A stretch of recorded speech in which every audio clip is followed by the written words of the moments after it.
Oh, so welcome to Heavy Nova and the New City Radio #3. This is the late night edition. I'm lucky to have Jonathan Seale here from Iron Void, the British Yeah. doom band extraordinaire. And I just got a couple days ago word that you were able to do it, and Yeah. so we booked it, and here we are. How you doing? I'm really good. How are you? Yeah, I'm good. Thank you very much. This is the first time that we are actually speaking face to face because we've been friends on Facebook for almost 6 years, and Nothing we've like that. actually never spoke face to face or in person or anything like that. So finally, it's No. nice to meet you in person and nice to see your beautiful face in person. You You too, know? man. Yeah, Yeah, good to yeah, finally see you. yeah. Excellent, excellent. So let's go back 6 years. We hooked up on Facebook because of something. I think we were mutual friends of Gotis, and because I was Yeah, producing the Gotis show and so on. Yeah, yeah. Well, yeah, I know the guys from GoTest. They came over, toured the UK with Iron Void back in 2014. They all stayed at my house. So yeah, I know those guys really well. And I think at the time when I contacted you, we were looking at provisionally booking some shows for Iron Void somewhere in Germany, I think. yeah. Uh, This was like 2016, 2000 and yeah. 2016, 17, something like that. Well, yeah, we played Hammer of Doom Festival in Germany in 2016. So I think So that was it then. Yeah, maybe it was around that time. yeah, Yeah, yeah. How yeah. was that? Hammer of Doom was amazing, man. Yeah. We were second band on, but there were still loads of people there, and that's one of the best gigs we've ever played. I think it was really, really good atmosphere. So What much time? energy from the crowd. What time did you start in the day? Was it a day thing, or was it Yeah, second band at night? it was like early afternoon into the evening. Yeah, but that's But still cool. the only disappointing thing was that Saint Vitus was supposed to be headlining the festival, and for some reason they missed the connecting flight in the States, and they were unable to get over to Germany. Which is I Mm. got the news just before we went on stage. Oh wow. Like it was the first time. I mean, Saint Vitus a very important band to me and to Iron Void, big influence, and it was just disappointing that we weren't able to play with them. But hopefully, in the Who future, maybe we will. who ended up taking the slot for them? I don't think anybody took the slot. I think they just carried on with all the bands that were already booked. I know. God, I So can't even remember. somebody got lucky and ended up headlining for that night. Yeah, yeah. I'm trying to remember. I got basically we all just got pissed after the show. So my as memory's a little hazy. as we all do, as we all Well, do. exactly, it's rock and roll, isn't Yeah, it? right. I think I spent the last 17 years pissed, so I know how it is. Yeah, I mean, I have a little cocktail right now, but I was hammered for the last 17 years, I mean, Yeah. so it's yeah, I can definitely feel you on that one. So like then well, it's a disaster, why I tell you. Um God. Uh so from there, so that was 2016, and so like obviously like lots of stuff was going on with Iron Void before that, Oh and yeah, and obviously there was a lot of stuff that was going on with you before we met, and from the time that we met from 2016 up until tonight that we're doing this podcast now. And yeah, so let's um let's go back all the way back to early Jonathan Seale, and let's go back to 98, pre yeah, 98, and Wakefield, West Yorkshire, Yeah, And what's going on in Wakefield in West Yorkshire in 1998? not a lot. Pretty much the same as today. Well, there was obviously something going on because you had an idea to put this band together, and how did Well, yeah. it all start out? Well, basically, it kind of started out with a band prior to Iron Void, which was called Final Resting Place. Now, Final Resting Place kind of started with me, my friend Andrew Dovey, and Andy Whitaker, who went on to play guitar in The Lamp of Thoth and Solstice. It wasn't our first band, I wouldn't say, but it was the first like band where we wanted to try and be serious. We were trying to kind of mix originally kind of like stuff like Slayer with a bit of Doom stuff. But for one reason or another, we had lineup changes and stuff, and people wanted to do different stuff. And me and Andy Whitaker, we really wanted to play classic doom metal. We were big fans of Sabbath, Cathedral, Pentagram, Saint Vitus, Trouble, all those classic bands. And we really wanted to do a band that kind of emulated what they were doing and paid tribute to them as well. So we kind of decided we wanted to form a true doom metal band, and the idea of the name actually came from my uncle.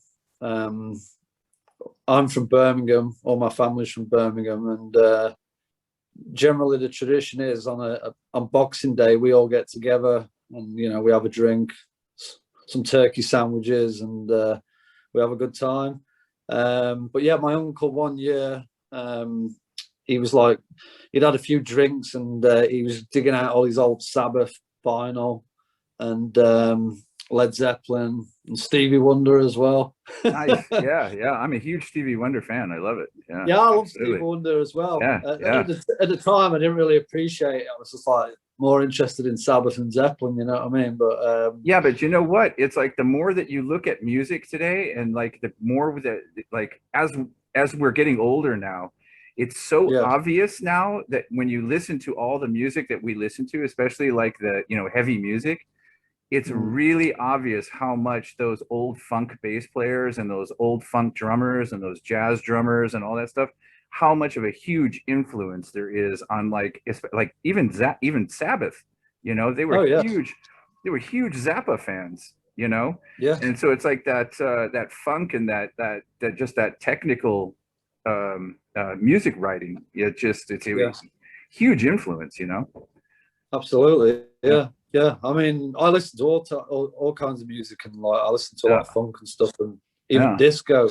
Being a bass player, I try and listen to as much as I can. But I forgot where we were going there.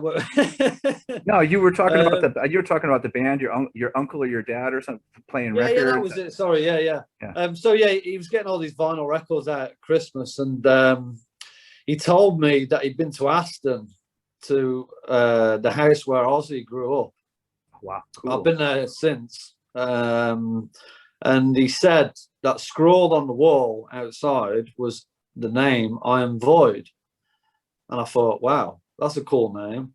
And, with the Sabbath connection, I kind of thought maybe Sabbath might have toyed with using that name as an idea for the band. I know they went through a few different ideas before they settled on Black Sabbath. And I just thought, that's a cool name. So there's somewhere on the house that one of the guys like scratched the Iron Void on the house. Is that it? That's what my uncle told me. But okay, wow, okay.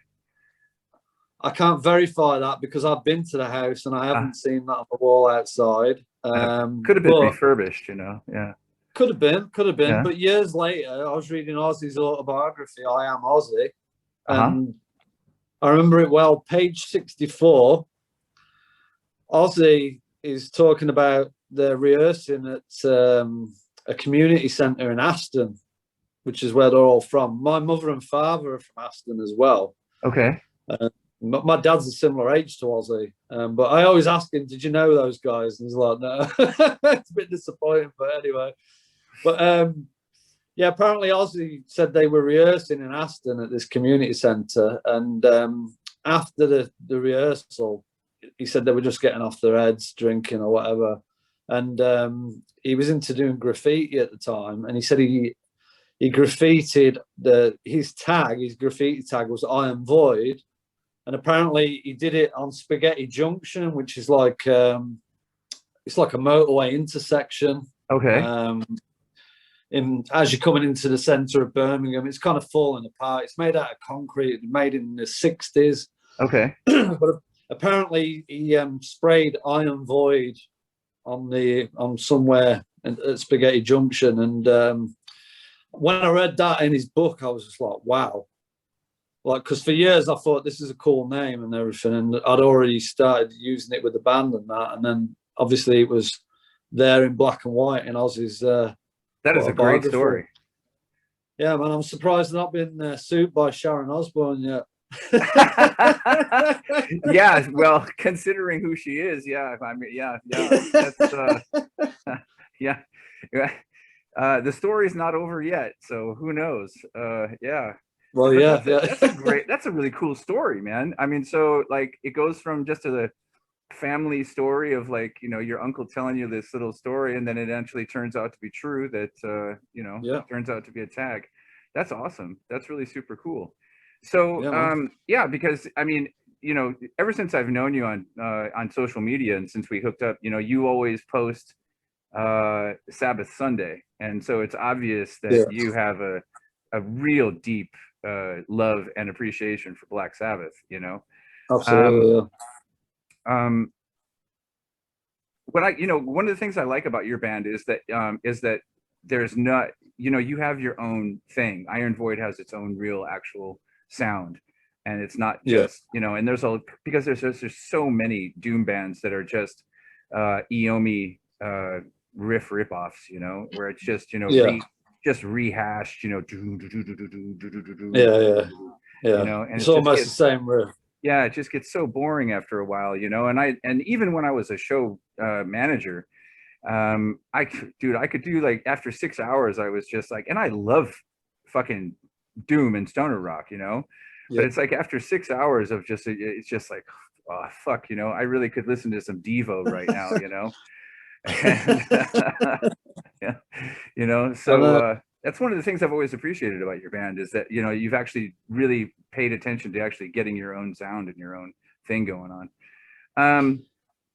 Okay, so like so then you guys start the band. How old were you when you started the band?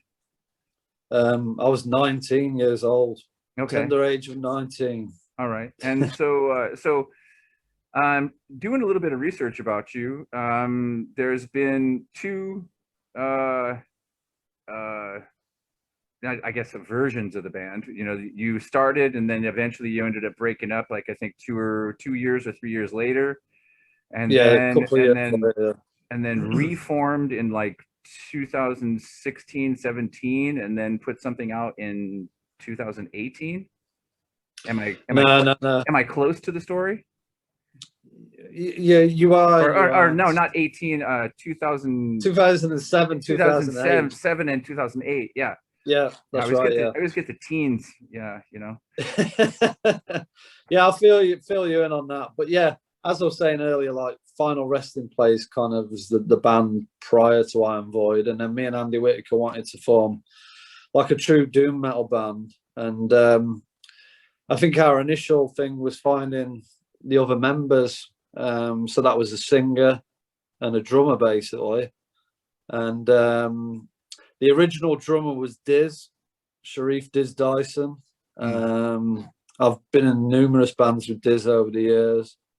I'll come back to that later, a couple of the other bands I've been in with him. But yeah, he was like a death metal drummer. He wasn't really into doom at the time, so but he loved Sabbath and shit, but he didn't really know that the other bands were into like Vitus and, you know, Pentagram and stuff like that. But we soon converted him. What was his playing style? Well, he loves Hawkwind, stuff like Ozric Tentacles. But his big thing is he loves black and death metal. So he loves blasting. Oh, okay. So we had to kind of slow him down a bit. But yeah, he's a very talented drummer. He knows what he's doing. And then we found Paul Whale, the singer. I think it was an advert in a newspaper or something back then, because this was like 1998, November 1998 when we formed the band. And yeah, I think we found him in a newspaper or something, and we just turned up to this rehearsal room in Wakefield called Riverside Studios, which is no longer there.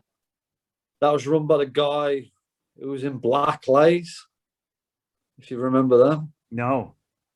Like a British pop band. No. But yeah, we started rehearsing there, and it was fucking freezing. British winter. Yeah, see, I came here to Germany in 2004, and well, actually, end of 2003. And so I was really fresh to like everything that was really going on over here. It took me years actually to kind of get acquainted with any kind of like the actual real like actual scene of what was really the music that was going on, or any of the popular music, or just even stuff that was on the radio, or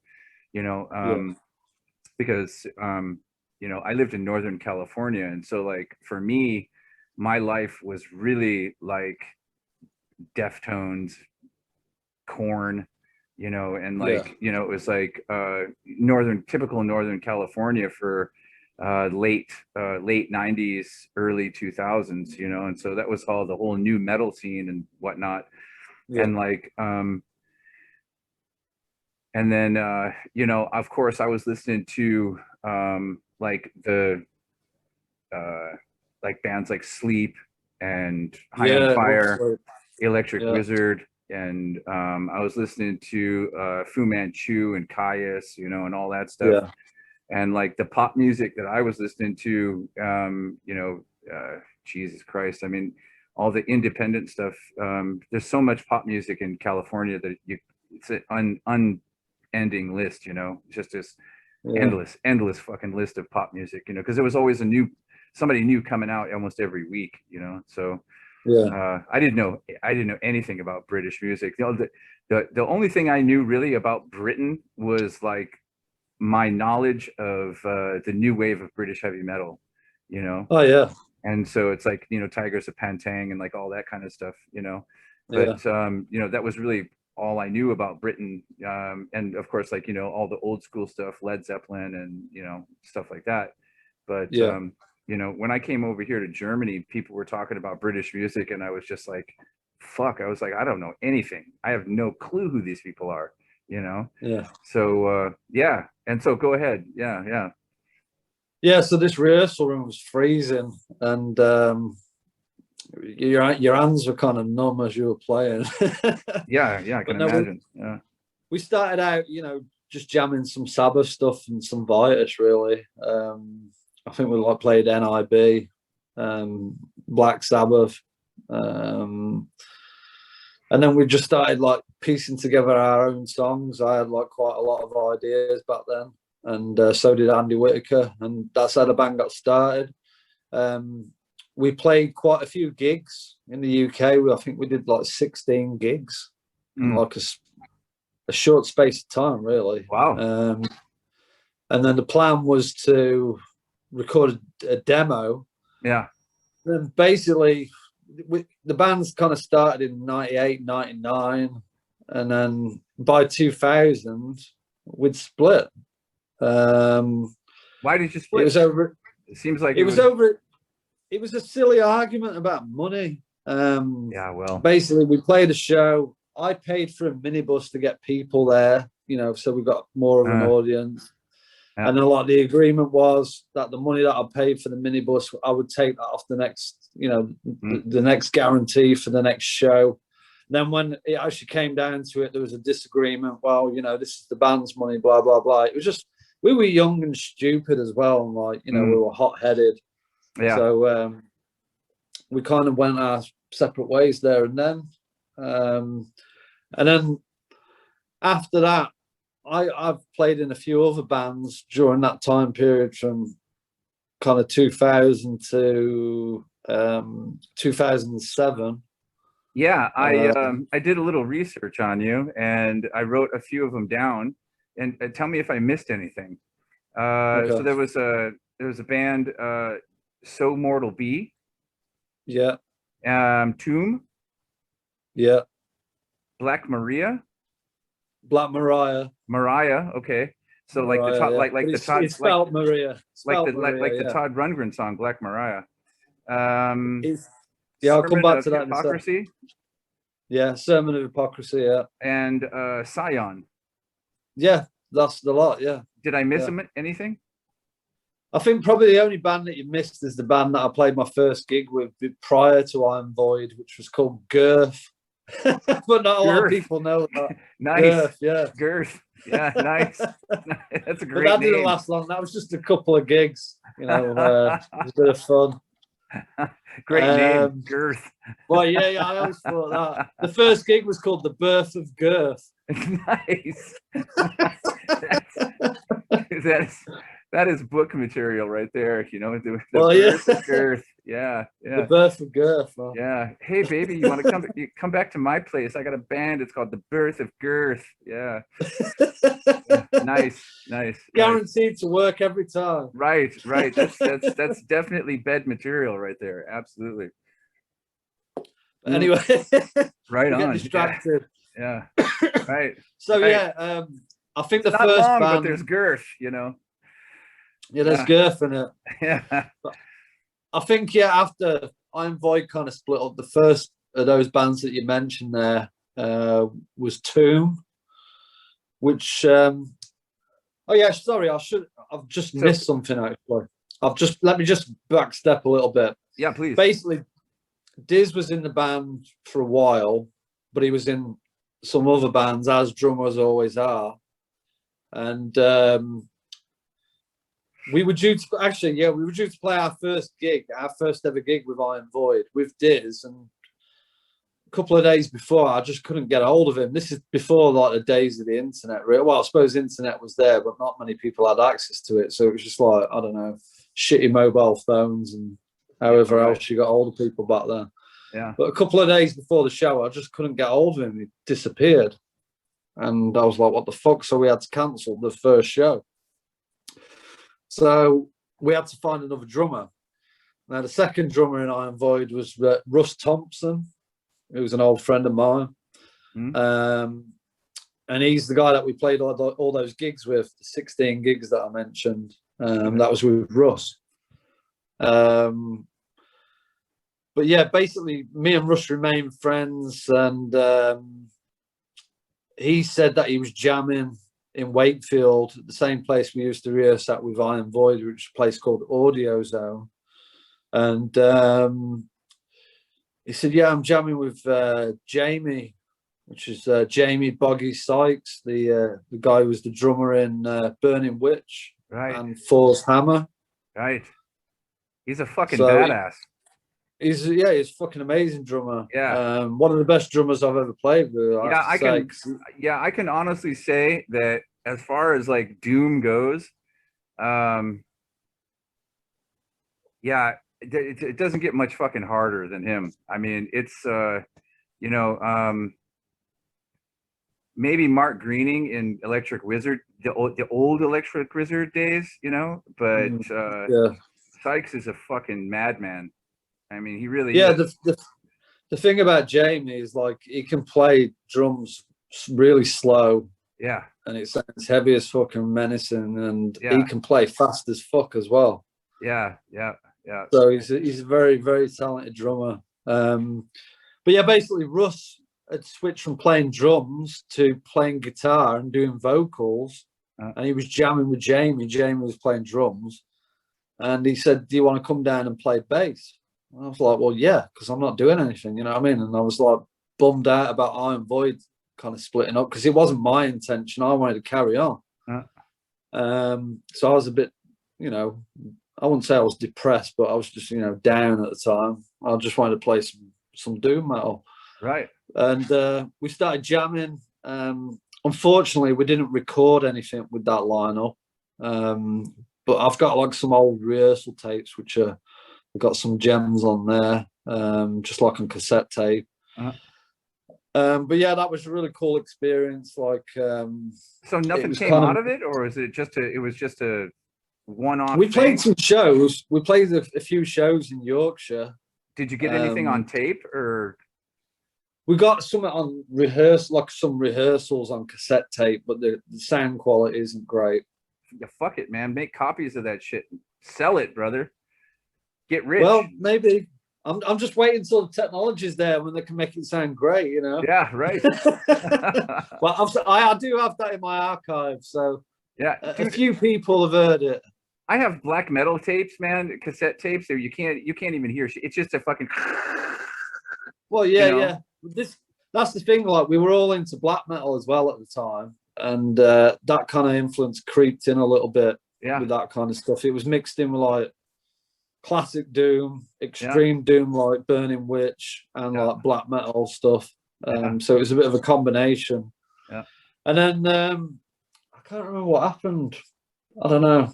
So that answers my question, because I was looking around all over the internet. I couldn't find shit about it, and so I was like, "Oh man, no, that sucks." You know? True cult. So true cult. Nice, yeah. Yeah.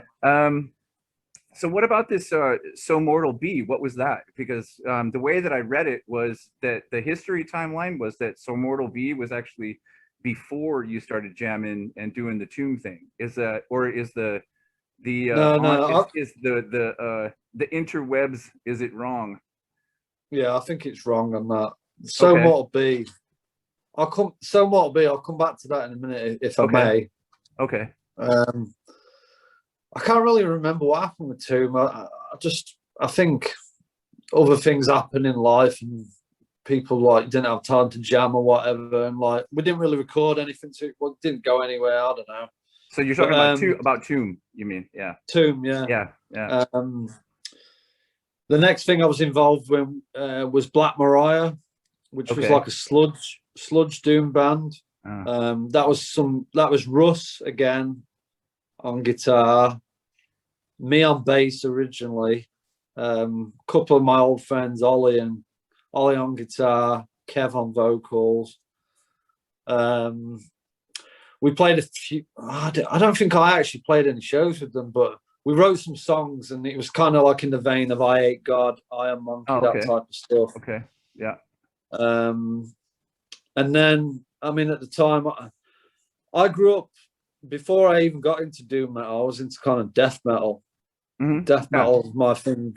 Because I see you post a lot of stuff about death metal. Yeah. Yeah, I was always wondering about that, because it's kind of a big departure, you know, doom and death metal, you know. Well, that's the funny thing. I'm not a massive fan of like doom death bands, but I love old school death metal, and I love, like, you know, traditional doom metal. Yeah, okay. But yeah, like death metal was, I mean, I got into death metal. I was into like Slayer and Pantera, Metallica, Sepultura, bands like that. And then from there, I progressed to death metal when I was in my like early teens, I guess. So I was into all that growing up, and then I think it was like Cathedral, Sleep, bands like that, Trouble, that got me into doom metal, even before I realised that Black Sabbath was doom metal.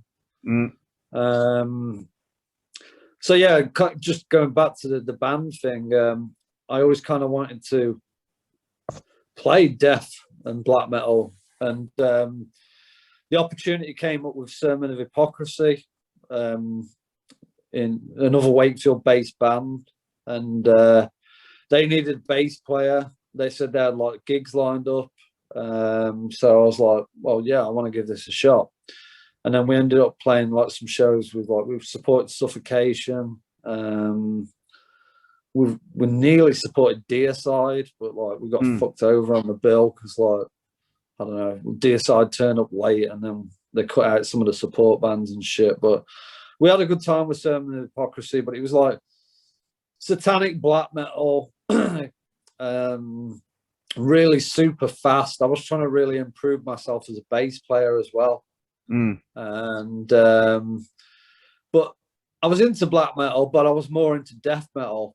And then Scion were another Wakefield based band. There was like kind of 3 Wakefield extreme metal bands in the early noughties, I guess. That was Sermon of Hypocrisy, Nailed, and Scion.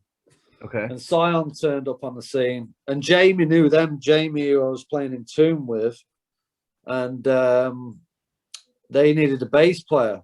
So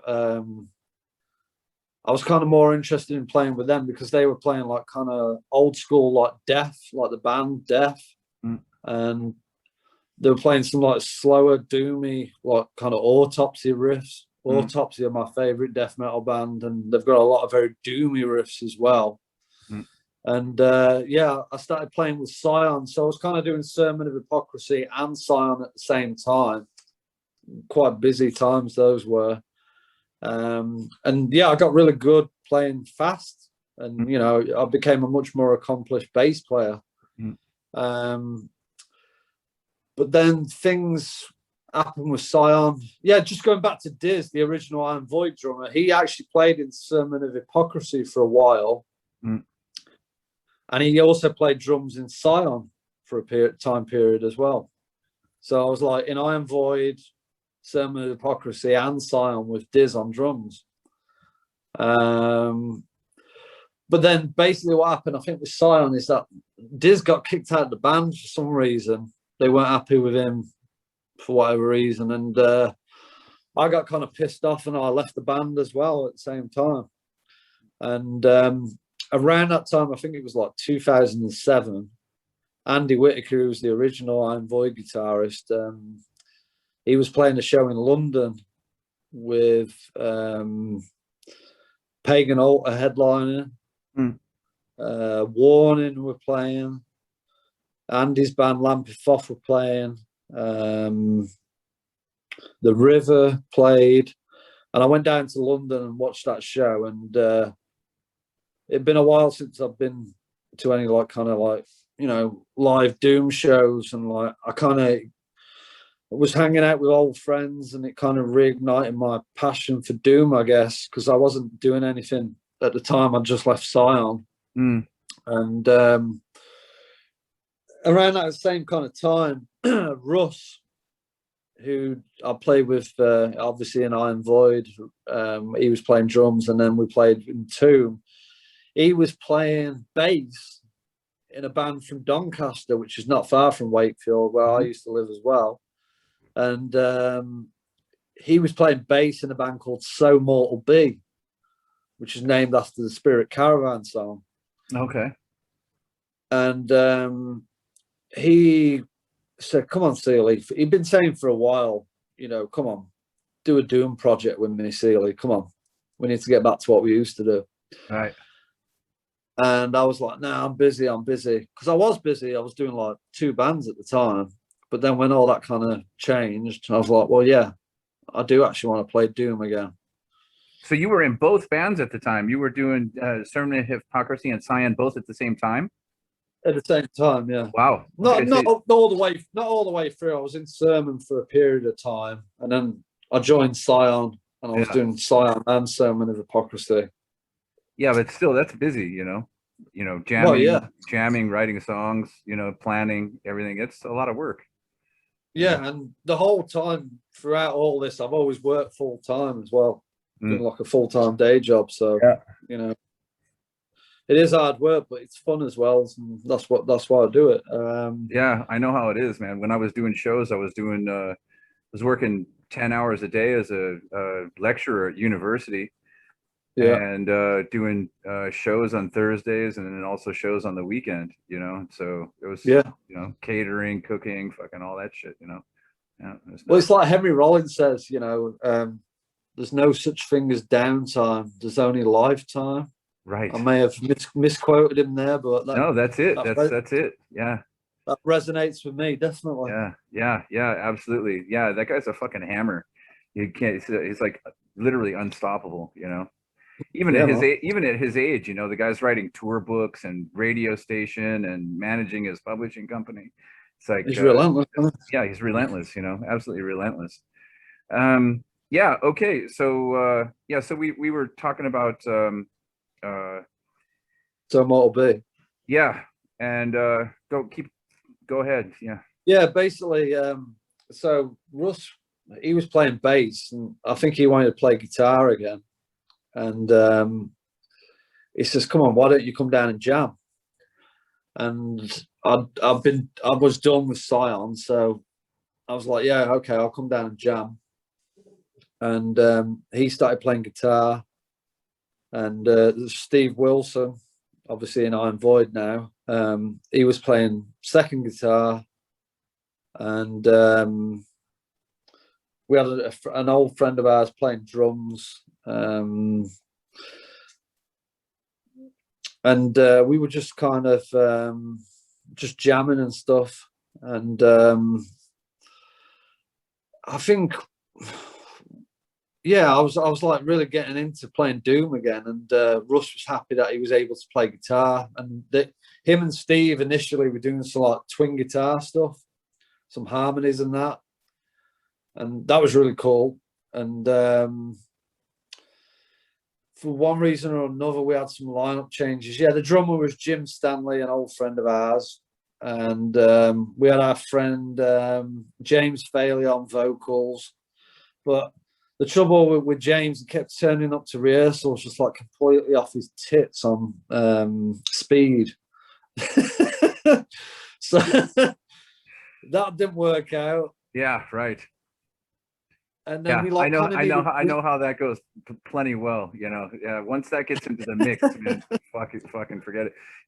It's my firm, honest fucking belief. There's only one human being on this fucking planet that can be productive on speed, and it was Lemmy Kilmister. Yeah, That's you're right fucking there. it. Yeah, That is that's fucking it, it. man. You know. Yeah. You give it to anybody else, and it's a fucking, it's a chemistry for fucking disaster. Pure and simple. That's Yeah. that's it. Every Lemmy was the exception to the rule. yeah. I mean, there's minor exceptions, but like,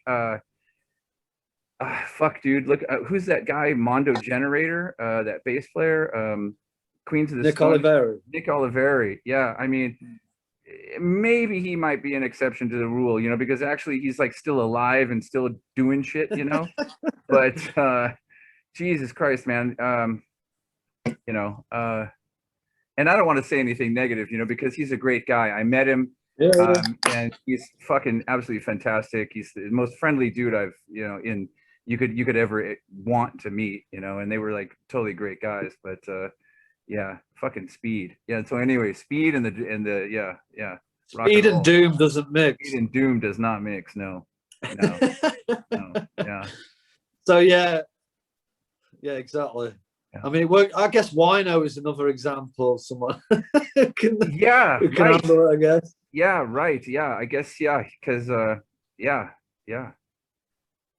And speed bikes and booze.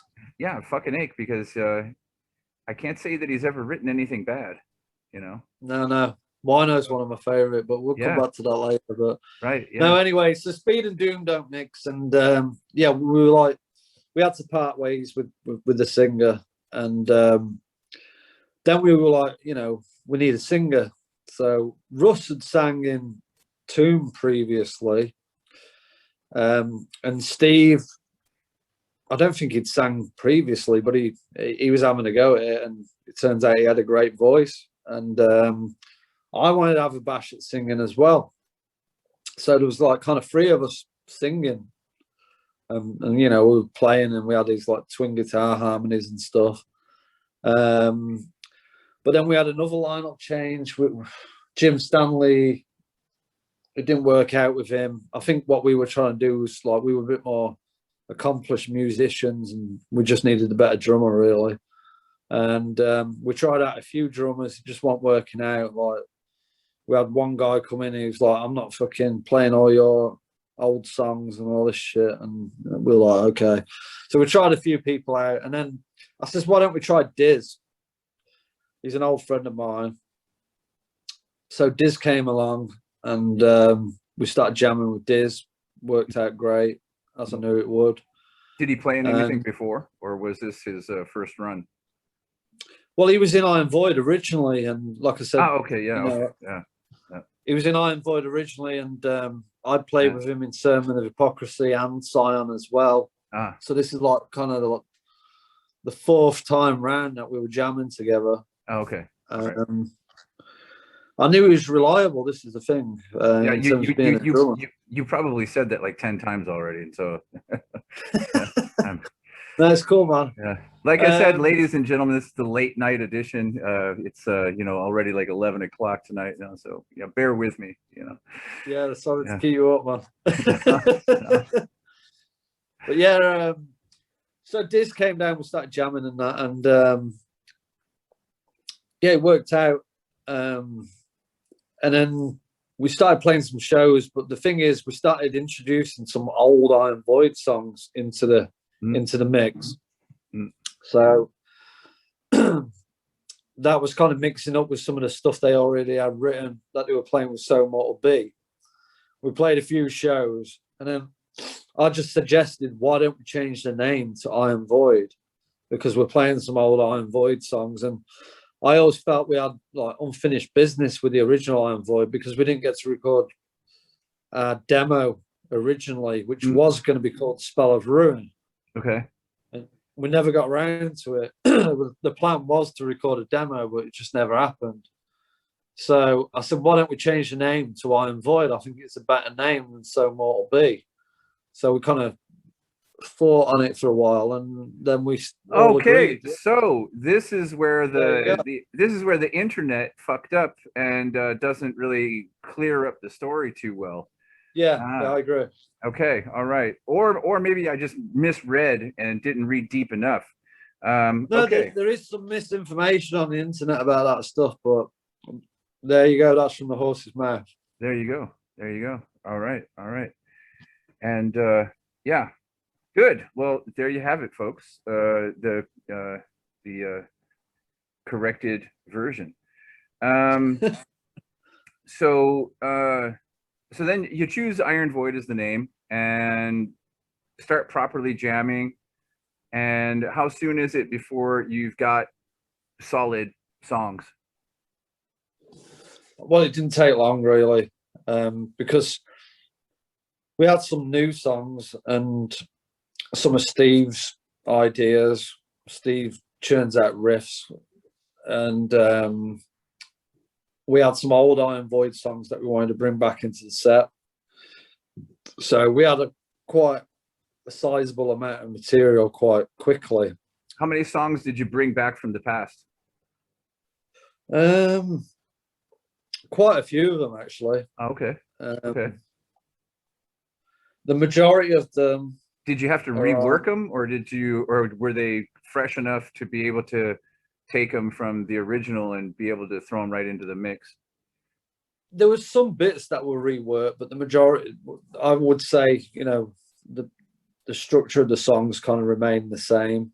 It was just that they were never properly recorded. Most of the songs, the old songs, about half the Doomsday album is old Iron Void songs, and Spell of Ruin from the EP, that's one of the old songs. And there's one that we've recorded for the latest album that we recorded a couple of months ago, which is the last of the old songs. So there was a few, but yeah, it didn't take long. Yeah, Tyrant's Crown. Yeah, that's one of my favorites. It's always been, it's first song for side A. It's still one of my favorites, and it's just a rocker. Even though it's a Doom song, it's just got power. It's got one of our favorites to play live as well. Yeah, it's got some chug to it, and it's tight as fuck, And You'd be pleased to know that we were practicing that last weekend. Was it last week? At the weekend before? right. So we are going to bring that back to the live shows because we've not played it for a couple of years. Nice, nice. Yeah, it's definitely one of my favorites. Okay, so I'm just gonna start off at the beginning, and if I missed something, then you tell me. Live 2008 demo. Yeah. Tell me about it.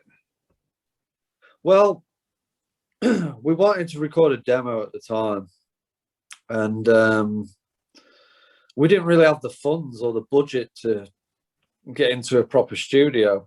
So we were kind of desperate to get. We had quite a bit of material ready, and we wanted to get something out. And basically, there was a venue in Doncaster that we played at a few times called the Leopard. Now, we were playing a gig there, and the engineer, we knew him. He was called Steve Ellis, which is the guy who ended up engineering the Spell of Ruin EP. And he was the engineer at the Leopard. We'd known him for years. He was big fan of Trouble and Paradise Lost. And he said, we can record this show, and it's going to cost you something like 50 quid or something, but we can record the whole show. And we're like, okay, that's a damn good deal. We can do that. Yeah. And then we recorded it, and we were quite happy with the result. And we were like, fuck it. We've not got enough money to get in the studio. Let's just release this as our demo, basically. And at the time, it was like, 2008. We were like burning CDs, and basically all the insert sleeves were just in like plastic slip cases and photocopied sleeves. Yeah, and we were just churning them out. And we were just like hit and repeat on the photocopier, and nice. Just burning these CDs and giving them out to as many people as possible. So yeah, that ended up being the first demo. Okay, all right. And did you sell them, or did you just give them out like as just straight up promo? No, we just gave them out, the demo. We just wanted to get the word out there and just get the music out there initially. Nice, So those kids that got that demo, they can feel pretty lucky that they got some piece of history. Well, yeah, I don't know. I have no idea how many we produced. We didn't keep track, but if you've got one of those, then yeah, it's a piece of history, I guess. Yeah, definitely. Yeah, I mean, fucking A, man. I mean, you guys are just as valid as anybody else, and so don't undervalue yourself at all. Not at all. Yeah, please. Spell of Ruin EP 2010. Yeah. Well, as I said, Spell of Ruin was originally going to be the name for the demo, the original demo. Right. So I think the reason it was an EP because we didn't have the funds to record a full album. I think that was the issue. So the original thing was we recorded 4 songs. We worked with Steve Ellis, the guy I just mentioned, who worked at the Leopard pub in Doncaster that we knew. He was like really the only sound engineer that we knew. I mean, I studied sound engineering at college, but I wouldn't consider myself an expert or anything like that. But he was the guy that we knew locally who could actually record us. So we got the money together, we saved up, put it all in ourselves, and we recorded 4 songs, which was Spell of Ruin, Final Resting Place, Conflict Inside, and Demon Drink. And we originally released that on Steve, Iron Void guitar player, his label, Dumanoid Records, which is basically his own label. And that was just like a CDR that he released in 2010. I can't remember how many copies. I think it was maybe like 100. But it was in a jewel case, but it was like more like a CDR. And then what happened was we had the opportunity to record another 2 songs. I think we played like a battle of the bands or some bullshit like that, and we won, and it was like studio time. Yeah, And cool. Yeah, cool. we had the opportunity to record another 2 songs, and turns out the guy who was available was Steve Ellis again, the same guy that we worked with. So nice. We thought there was another couple of songs that we wanted to record, which was Suicide Sorcerer, which is another fan favorite. We do get asked about that song a lot. We used to finish the set with it, but we kind of got fed up playing it, to be honest. But we have maybe thought about bringing it back. Yeah. And the other song was Drowning in Eternity. So we recorded those again with Steve Ellis. And then in 2012, Steve re-released it as a 6-track EP, which is, I think it's around, I could be wrong, but I think it's like nearly 45 minutes. So in our eyes, well, the way me and Steve see it, that's kind of really our first album. The debut album followed that, but the way we perceive it, that's more like our debut album when it was re-released, because it was like the length of an album. But yeah, it was an EP, so it was released on 2 occasions. It's still not been released on vinyl, but you never know. Well, you should do it. Well, never say never, you know. Yeah. I'm working on it. Yeah. I mean, it's not cheap, you know, and I know how that shit goes, you know, and I've seen plenty of bands go bust, you know, because of you know, sinking everything they got into vinyl, you know. But well, yeah, it's not cheap. It's not cheap, and you know, there's a big waiting list for vinyl. Even before all the fucking COVID shit, there was a waiting list, and I think well, the manufacturer in China, the biggest vinyl manufacturer in China, the fucking factory burned down. Right. And there you go. That's one of the big main reasons why you have this huge wait list now for vinyl production. Right. I didn't realize. It was a big disaster. It was like all over, like all the vinyl pages and all the vinyl collectors and crate diggers, and everybody was like, "Oh fuck, you know, this fucking sucks." Oh, now you mention it, I do remember something. Yeah, you're right. And you know, everybody was like, "Fuck, this, you know." Everything just went into disarray, man, and shambles. And people were ordering stuff, and it was like record shops were going out of business because they couldn't get any new stock, and it was just it was terrible for like a good 6-month period. Yeah. And then I can't remember, I think it was a distributor in America that started picking up some of the slack. And yeah, it's been pretty bad for like the last couple of years. Yep. Yeah. It was I think it was about 6 months before COVID hit. So it was a double punch, you know. It's like the fucking thing burns down, and then COVID hits, and then places have to shut down, and workers can't go to work, and production is like fucking goes to a halt. And so but yeah, you know, I mean, if the chance ever comes up, you should fucking print that shit, man. Get it out there. Well, I'm kind of dropping a hint there as well. That's all I'm going to say. Good. Nice. Yeah. Yeah. Little, what do they call them? Easter eggs, you know? Yeah. Yeah. Right. Yeah. Yeah. Somewhere up in the corner, up in there, there's a little secret there. So, all right.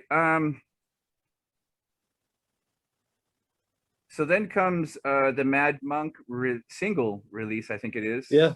2012, right? Okay. Yeah. So was that meant to be anything more than a single, or was there more? Were there more songs, or was this just a opportunity only to record this one? What's the whole backstory behind that? Well, the guy's studio was like basically in his house, in his attic. And he was an old friend of ours, Paul Sadler. He'd actually played second guitar in the band that I mentioned previously, Tomb. He played in the band for a while.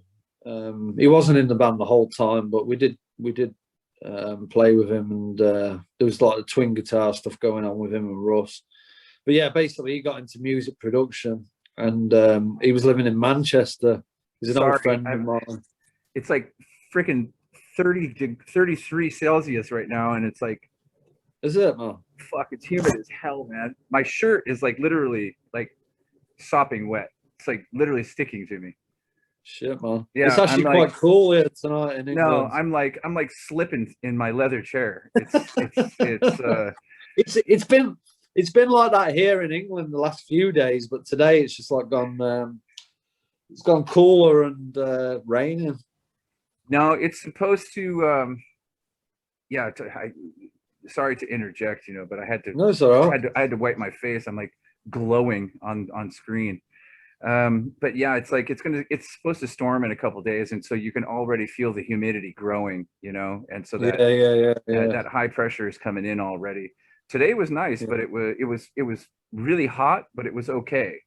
But now that high pressure system is coming in, and it's you can feel it. Just Fucking oppressive. my Yeah. my nipples are going to start showing through my shirt here.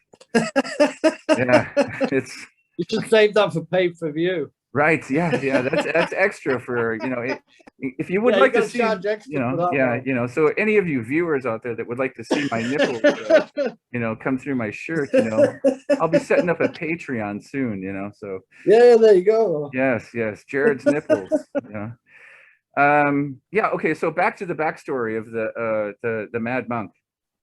Yeah. So, yeah, I should mention, well, Spell of Ruin, that recording, that was Diz on drums, me and Steve, obviously, and Simon Guy was playing second guitar originally. Simon Guy was one of the guitar players in Sermon of Hypocrisy, one of the later lineups. So that's how I knew Simon. But following Spell of Ruin, there's kind of a few lineup changes.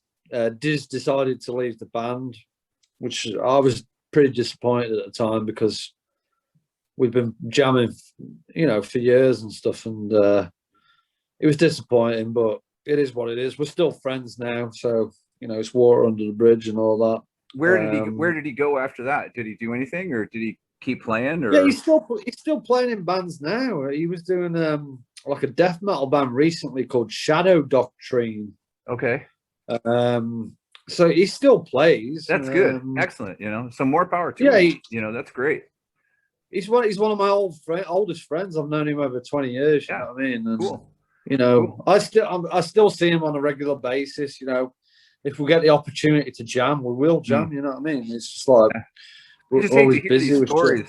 I hate to hear these stories, where people drop out of bands and then they just never play again. They go back to the 9-to-5 world, and and so yeah, cool. So I'm glad to hear these. At least he's playing. Lifers. Yeah, that's cool. Lifers. Okay, so he leaves the band, and then lineup changes. We had this guy, Tom Dexter Hay, on drums. But what's interesting at this point is that Paul, who was the original Iron Void singer, he rejoined the band, but this time as a guitarist, a second guitar player. We were trying that twin guitar thing because Simon had left as well. Around about the same time Diz left, Simon left. And yeah, we had this lineup change, and then that didn't work out either. And then we were kind of left. It was me and Steve, and it was like, okay, we need a new drummer.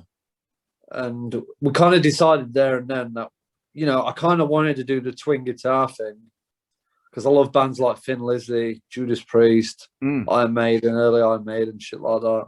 Obviously, as well as Sabbath and that. But yeah, it just didn't work out. And me and Steve kind of said, look, fuck this. We're just going to carry on being a power trio. It's easier to write. We know we bounce ideas off each other. We just need to find a drummer. So around this time, I think we got offered a show, our first international show, which was the Malta Doom Metal Festival in 2012. Cool. And we confirmed that like quite a few months in advance. and one of my old friends, Dan Mullins, who was the main drummer in Sermon of Hypocrisy. He also played for My Dying Bride for quite a period, after. Cool. Yeah. And Bal Sagoff as well. He played for them. Wow. I don't know if you've heard them from Sheffield. Yeah, sure. Of course. Symphonic black metal. Yeah. So he's an old friend of mine, and he said, "Yeah, I'll come over to Malta with you. I'll play this show." And we rehearsed with him. It worked out great. It sounded great. And then basically what happened, I think he was offered a show with My Dying Bride on the same date that we were supposed to play this show in Malta. And I think his loyalties lay with My Dying Bride, because for obvious reasons, because he's already with them, I guess. Yeah, right. So it was disappointing. We didn't want to pull out because it was our first international show, and we're like, what the fuck are we going to do? So Dan suggested, well, why don't you try it, Damien? And Damien was a friend of Dan, but also Diz, who was like in Iron Void. He kind of taught Damien how to play drums, because Diz was in a band with Damien's dad. So it's all kind of incestuous around here, if you like, here in Yorkshire. But we were like, well, we need a drummer. So yeah, let's try Damien. And I heard that he was into doom metal as well. So, that was a bonus. Yeah. So Damien came down, he auditioned, and it worked out great. And his first gig with us was playing in Malta. So it was a bit of a trial by fire. How was the show? How did it work out? It was fucking amazing. Yeah, really good show. Yeah. Success story. Yeah, cool. Yeah, success story. Our first international show, it was like a massive audience there. They fucking loved it. The audience response was great, and we were just like, we were over the moon about it. And the Maltese, they're still friends now. They're friends for life. The guys over there, they made us feel so welcome. And how long did you get to stay in Malta? Just for the day, or did you get to stay there for a while? No. We were there for a few days. I don't think it was like a week, but it was like about 3 or 4 days, something like that. How did you like it? I loved it, man. Yeah, I've been back several times. Have you? Okay, good. Yeah, that was my next question. Yeah, that's cool. Yeah, so you'd recommend? Malta. I love that place. I mean, I'm into like a lot of ancient history as well, and Malta has a lot of Neolithic sites. There's a temple there which is kind of similar to Stonehenge, and it's older. Sorry, I might be getting mixed up there. There's an underground temple there called the Hypogeum, which is actually older than the great pyramid in Egypt. Okay. So there's a lot of history in Malta, a lot of stuff from the Second World War as well, and I love the place, man. Yeah, I'm like right now, I'm like a total addict on world history and just basically the human story. I'm watching ritualistically fucking hundreds of YouTube documentaries, and it's like I'm carrying my phone to the toilet, fucking walking into the kitchen, making coffee, watching fucking my phone. It's like I'm literally just like, I go from bed to toilet to kitchen to kitchen to toilet to bed to fucking and I'm watching documentaries all fucking day. And the other thing that's got me going right now is this whole Pentagon release of the UFOs and the acknowledgement of UFOs. Yeah. And but we'll get into that later, man. Don't want to go. A good subject. Don't want to go too left field yet. Yeah. So, but how was the culture? How was the hospitality and everything? Was it welcoming? And how absolutely, was it? Yeah, really welcoming. Cool. I mean, Malta was a British colony up until 1979, so they loved the Brits over there. Well, see, that was my question: love or hate, and so it's like you always ask those questions when it comes to American invasion and British invasion, and so it's like you never know how it works out in the end. No, I mean, I've been to because in France, because in France, if I go to France and I try to speak German in France, they're like, Yeah. I don't hear you. I don't acknowledge that language, and and it's just as bad with it with. I can speak English in France, and people are cool, but Yeah. if I try to speak German in France, they totally fucking ignore me. They're just like, what do you do? Have you tried speaking French over there? I can't speak any French, and so, and honestly, that was my big thing. And now I really want to learn French because I was last year in Morocco, and that's Yeah. all. And so they speak French in Morocco, Yeah, they and do. and that really going to Morocco actually made me want to speak French more than going to France made me want to speak French. Yeah. That's Is it weird. the accent? That's weird because it's like, if it should be the opposite. Oh, wow, look at me, I'm in France, I want to learn how to speak French. Yeah. But it actually took me going to Morocco to want to learn how to speak French. That's weird. Yeah. But Strange.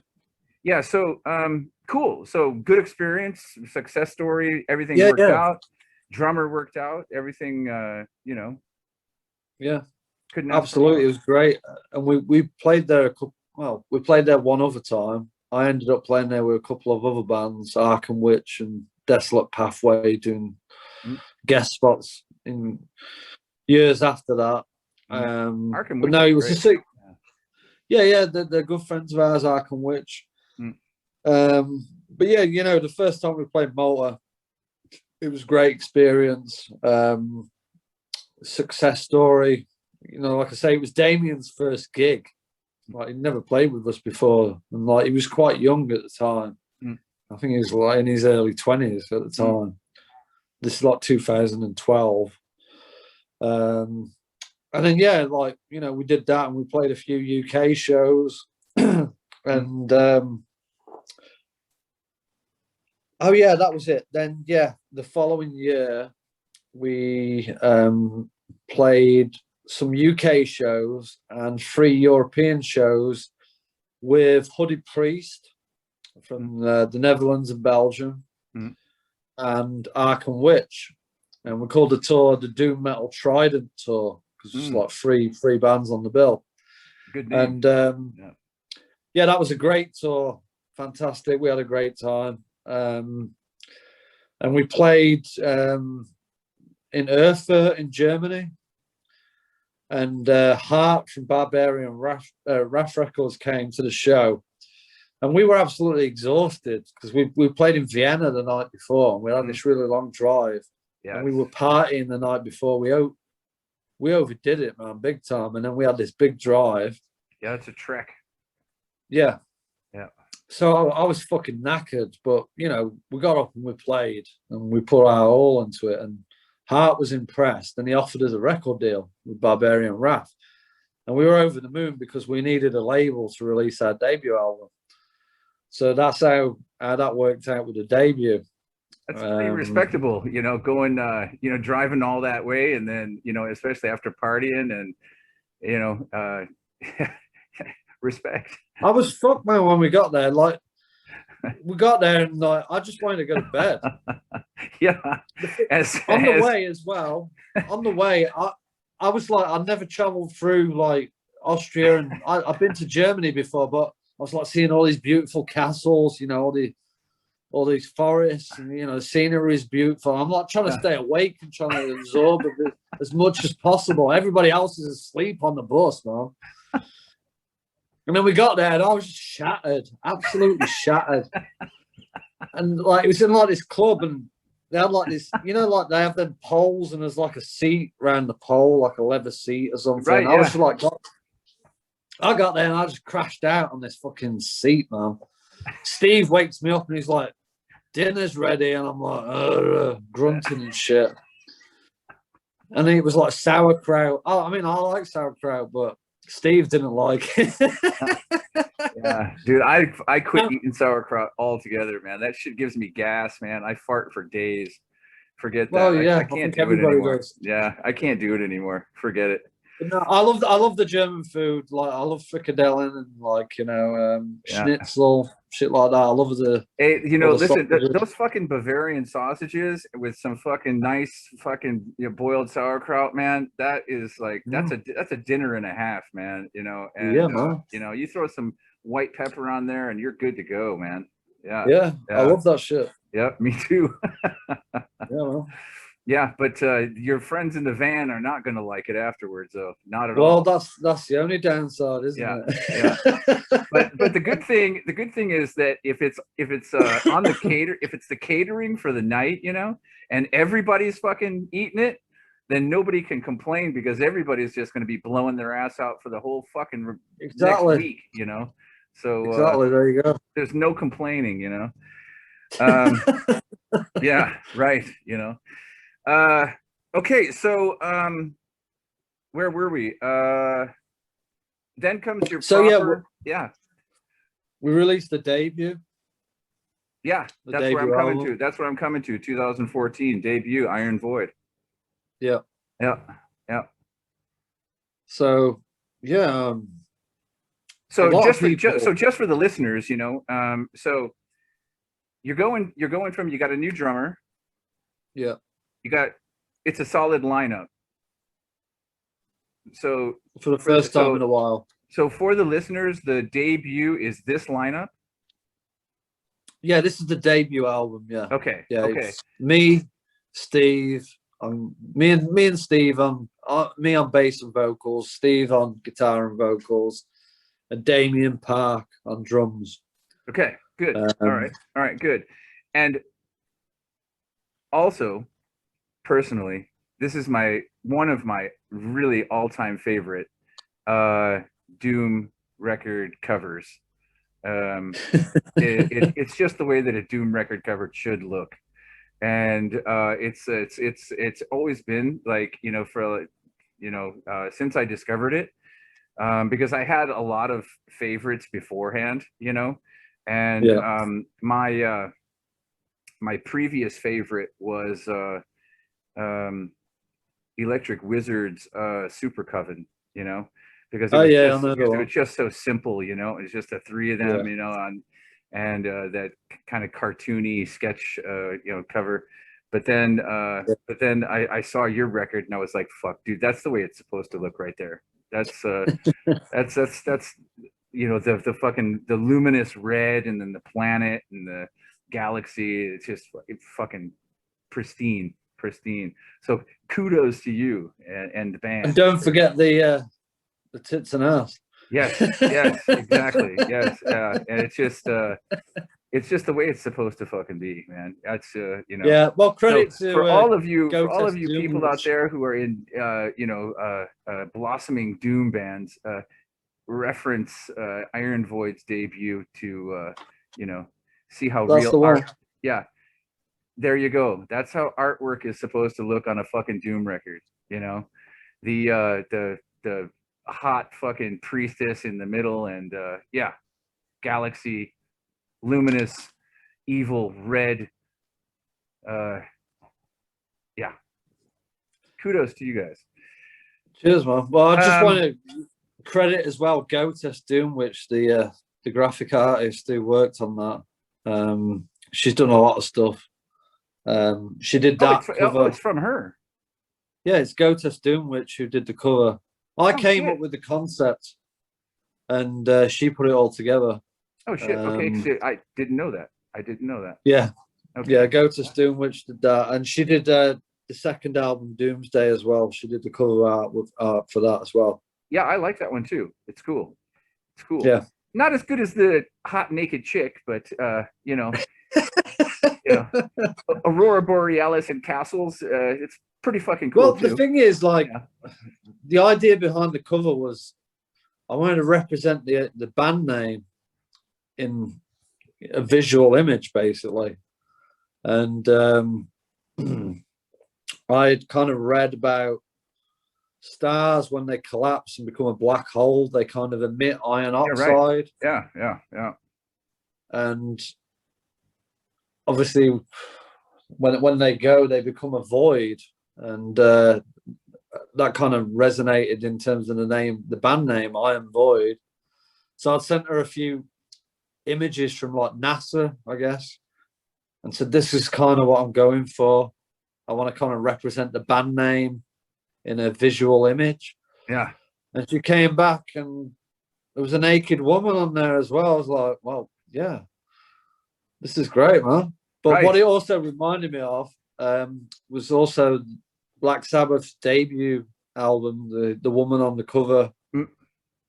It kind of looked eerie in that kind of same kind of vibe.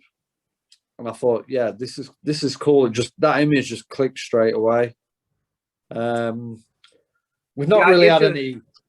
It just brought back for it. Just, you know, I mean, there's like, you know, there's a lot of, you know, I mean, Monster Magnet, and there's, you know, there's a lot of like naked chicks on, you know, on and galaxies and stuff like that. And Yeah. so it's kind of a recurring theme, you know. But in Yeah. this particular, on this particular cover, it just like really brought it all together, and it was just so like, you know, you know, just balance, you know, the art itself, just there was a really good balance to the artwork on it, and which I really appreciated.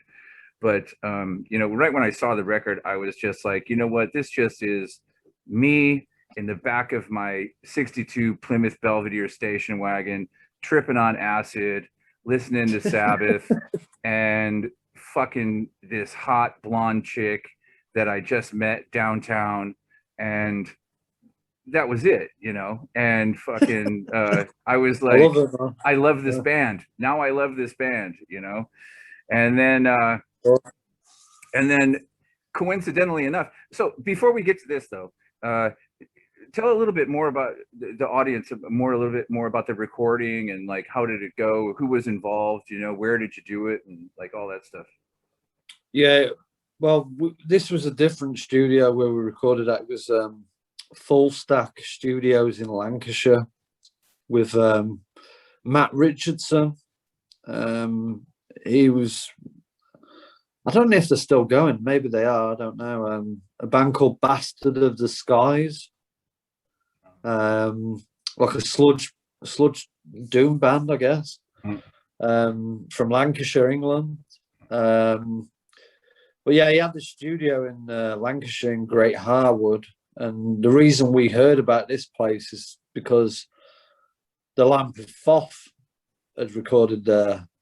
And obviously, you know, Andy Whitaker used to be a guitar player in Iron Void, so that's how we knew the Lamp of Thoth guys. And we heard, I think it was either Sing While You Slay or Doom Metal Is No Laughing Matter EP, I think was recorded there. And me and Steve were like, we liked the production, we liked the sound, and we needed somewhere to record. I don't think we really wanted to go back and record at the same place where we did Spell of Ruin, because that was just like in the guy's house. I mean, this was in, it wasn't like a proper recording studio. It was like an industrial unit, and it had like a live room, a really tiny control room, and just like a chill out area. And I remember when we recorded, it was like April and the weather was getting better in England. It was like spring. But when you went in there, it was fucking freezing because there was no windows in there. Okay, wow. All right. So, I mean, it was okay when you were recording and sat in the control room, but this like chill out room, it was like, I remember me and Damien being sat in there like watching some Hammer horror films while Steve was recording his guitars or something, and like, we were fucking freezing, man. It was like that. I can tell you what, I'd like to be fucking freezing right now. I'm fucking. You should come to England, man. Fuck, man. I swear to God, I feel we, like we usually freeze. Well, put it this way, right? It's not that warm here now, but I got sunburnt last weekend. Dude, I feel like a fucking horse in August, man. It's fucking horrible, man. You're not got a fan though? No. These fucking German houses, you know, these apartments, man. It's just brick. That's it. They fucking were just like, They were like, what do we got laying around? Everything's bombed out. What do we got laying around? Okay, let's fucking spit in this fucking dirt and there you go. Boom, here. Now we got a building. Put some fucking windows in it, and then there you go. Now live in it. I feel for you, man. Yeah, sorry, that was my little rant. It's cool, man. It's the heat. I feel like David Lee Roth right now, crazy from the heat. Would like to. Dude, somebody could piss on me right now, and I'd be like, "Oh God, that's fucking great," you know. It's fucking hot. Do you want to take a break, a smoke break? No, I feel good. No, I'm good, man. I'm good. Yeah, I quit smoking. Oh, did you? 2 days ago. Well 2 days ago. That's it. Yeah. Congrats. Still going strong. Well Okay, so you're freezing your recording. Yeah. I mean, the recording went well. We just didn't have a lot of time, and I think Damien recorded his drums in one day, but we had to break for a day because it was his granddad's funeral. I recall, and he came back the next day, and he was just like, he was in a mood, I guess, but he was in a good way. And he said, I want to re-record all my drum parts. And we were like, well, are you sure about this? Like, he's like, yeah, I'm definitely sure. And I must admit, they were better than the first takes, but it took like another day to record these drums again. So we recorded the bass and the guitars, and then towards the end we started recording the vocals, and then we were kind of pushed for time towards the end of recording the vocals, which is my only regret with this album, but it is what it is. And I think we did really well with the time that we had. It's a solid record, man, and so yeah, no complaints. I think for a lot of people this is their favorite Iron Void record. I don't know why, but maybe it's because it's the debut, I don't know. But a lot of people say it's heavy. Yeah, I think he has quite a raw production on it. Because I revisited Doomsday also, and just doing some quick research before we logged in, and I just wanted to refresh myself, Yeah. And the first record's heavier, I think. And whereas like the second record's more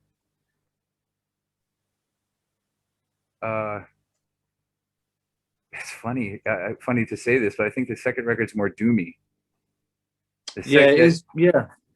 The first record, because it's like how you were talking earlier about like Slayer and Doom. The first record has a little bit more of a chug to it, It's like, it's like it's got that punchy, sound to it, and and then the follow up has more of the the more the more slow riffage. Yeah. So I don't know, because like bands that like High on Fire, they did it opposite. They did a really fucking heavy fucking doom, with Art of Self-Defense, and then the second record was like more metal and much more faster and much more aggressive. Yeah. And I'm privy to say I would say that the Art of Self-Defense is much more favorite for me. I agree with you there. So being asleep, I don't know. But people say that the first record is their favorite, huh? Not everybody, but a few people have said that. Yeah. And I Am War is pretty much in the set every time still. The Mad Monk, that was another popular song. And like the one you mentioned, Tyrant's Crown, a lot of fans. It's fucking killer, dude. Love that song. It does rock, man. It is killer. Right from the very first, that it opens up and it's just like, Yeah, so we're bringing that back in the live set. You'll be pleased to know. But I think as it gets as you progress with a band and you release more material, it gets harder and harder to pick set lists. So. Yeah. Right. Yeah, sure. Yeah, sure. Yeah, I mean, fuck, dude, try being fucking God, who was it that I was fuck, who was it that I was watching the other day? This guy's putting out like the guitar player from Mars Volta. Cedric Blixar, whatever, I forget, or no, that's the singer. What the fuck is his name? Anyway, he puts out like a record a month. Guy's like got like 57 records. He's like a Frank Zappa. He's like the new Frank Zappa. You know, it's like it's like ridiculous. I mean, he's just like boom, boom, boom, just pumping out records. You know, and it's like, how do you? Who's gonna buy all that?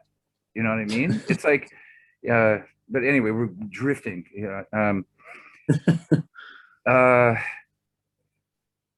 So, how well received was the first record? You know, when you put it out, was it CD only, or did you put it out on vinyl also, or how did you release it? It was CD only originally on Barbarian Wrath, and I think originally Hart said, he was the label boss. He said that he wasn't able to release it on vinyl for one reason or another, but he said that we were able to, you know, he was happy for us to contact other labels to see if they'd be interested in releasing it on vinyl. So we were like cool with that at first, but then I think after a few months, he had a problem with it for some reason. I don't know why, but he was like, oh no, I need to sell the copies I've already got, blah, blah, blah. And we were kind of pissed off about this. But anyway, like, he just carried on. And then in 2015, a friend of ours from Birmingham, who was a gig promoter, Chris Hatton, who he had his own thing, Fear Me Music, like his own label and like kind of promotion company. He approached us and said, I want to release your debut album on vinyl. And we were like, fuck yeah. Well, yeah, we want to release it too.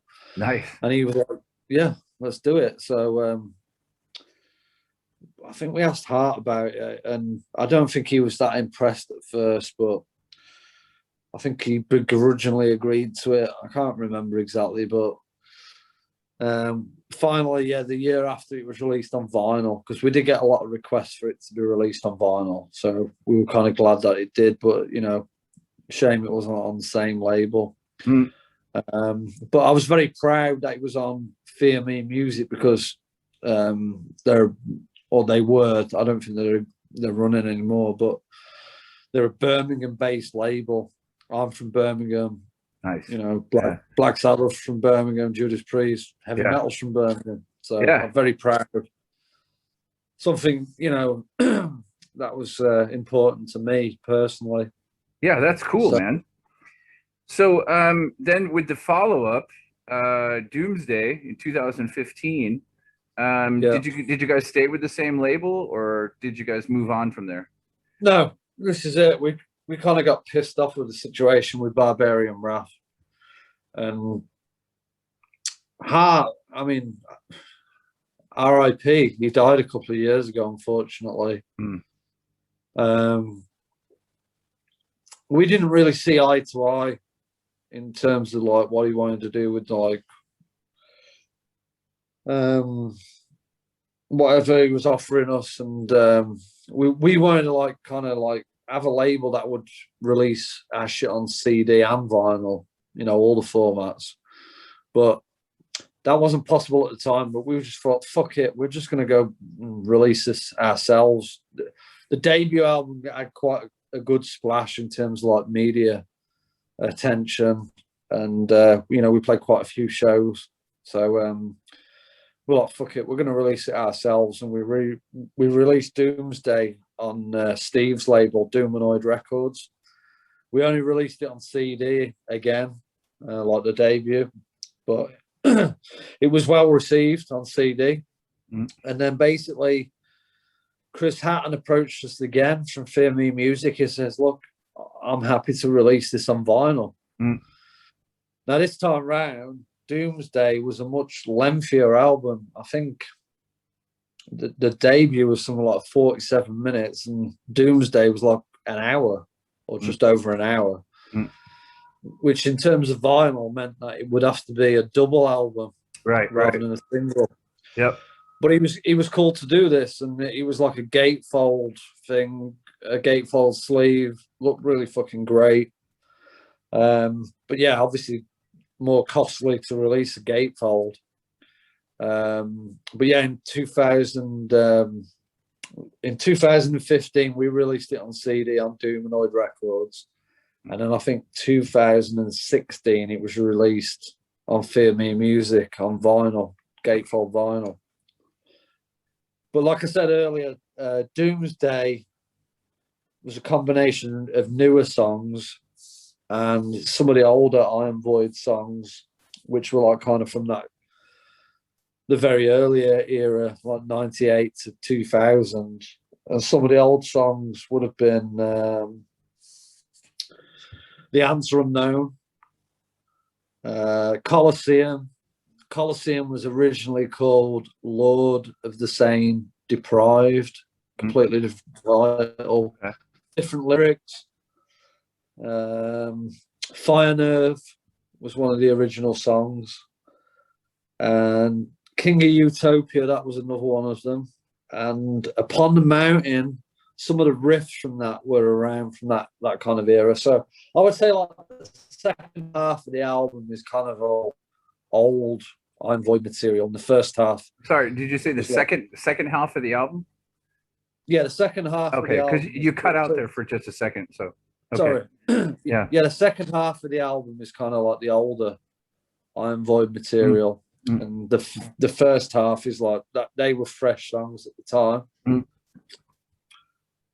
But what are some of your most because every band always says that the second album is always the hardest one to do. And what are your fondest memories of recording the second album? Well, it was the first time we recorded at Skyhammer Studio, which was the guys from Kona. And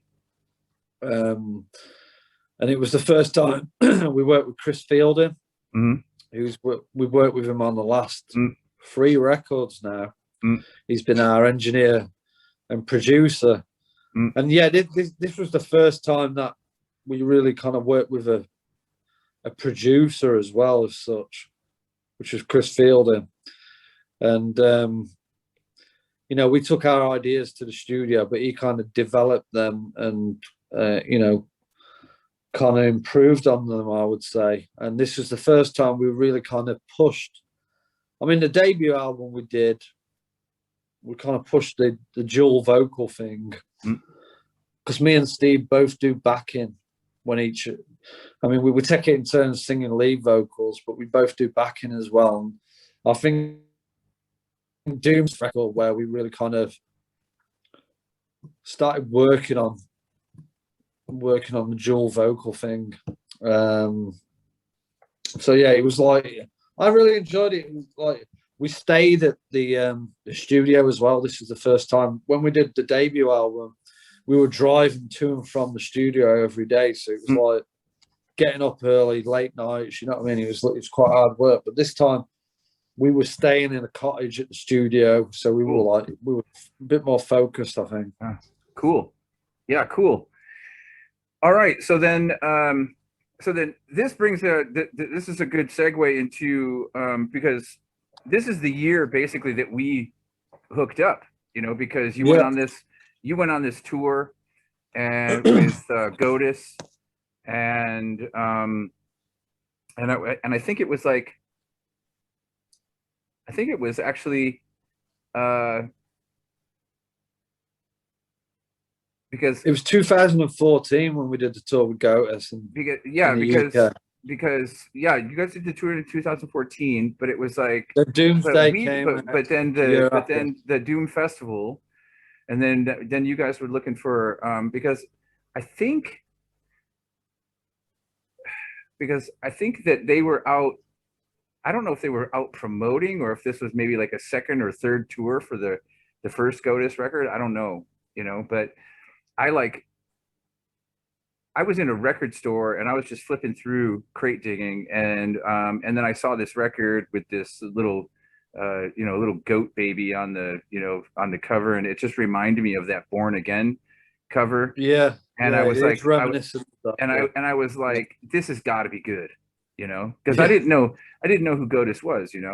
And yeah, I was slightly a little bit familiar with Svart Records, and so I was yeah, like, well, if it's on Svart Records, then it's got to be good. It's because yeah, pretty much everything, regardless of what music genre it is, everything on Svart Records is fucking great.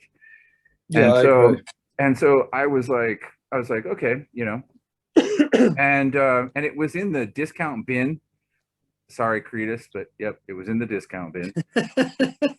And the Germans, they just don't know what they're doing. So I snatched it up, and I got home and then I put it on and I was like, holy fuck, man. And this is like right when I was starting to do shows.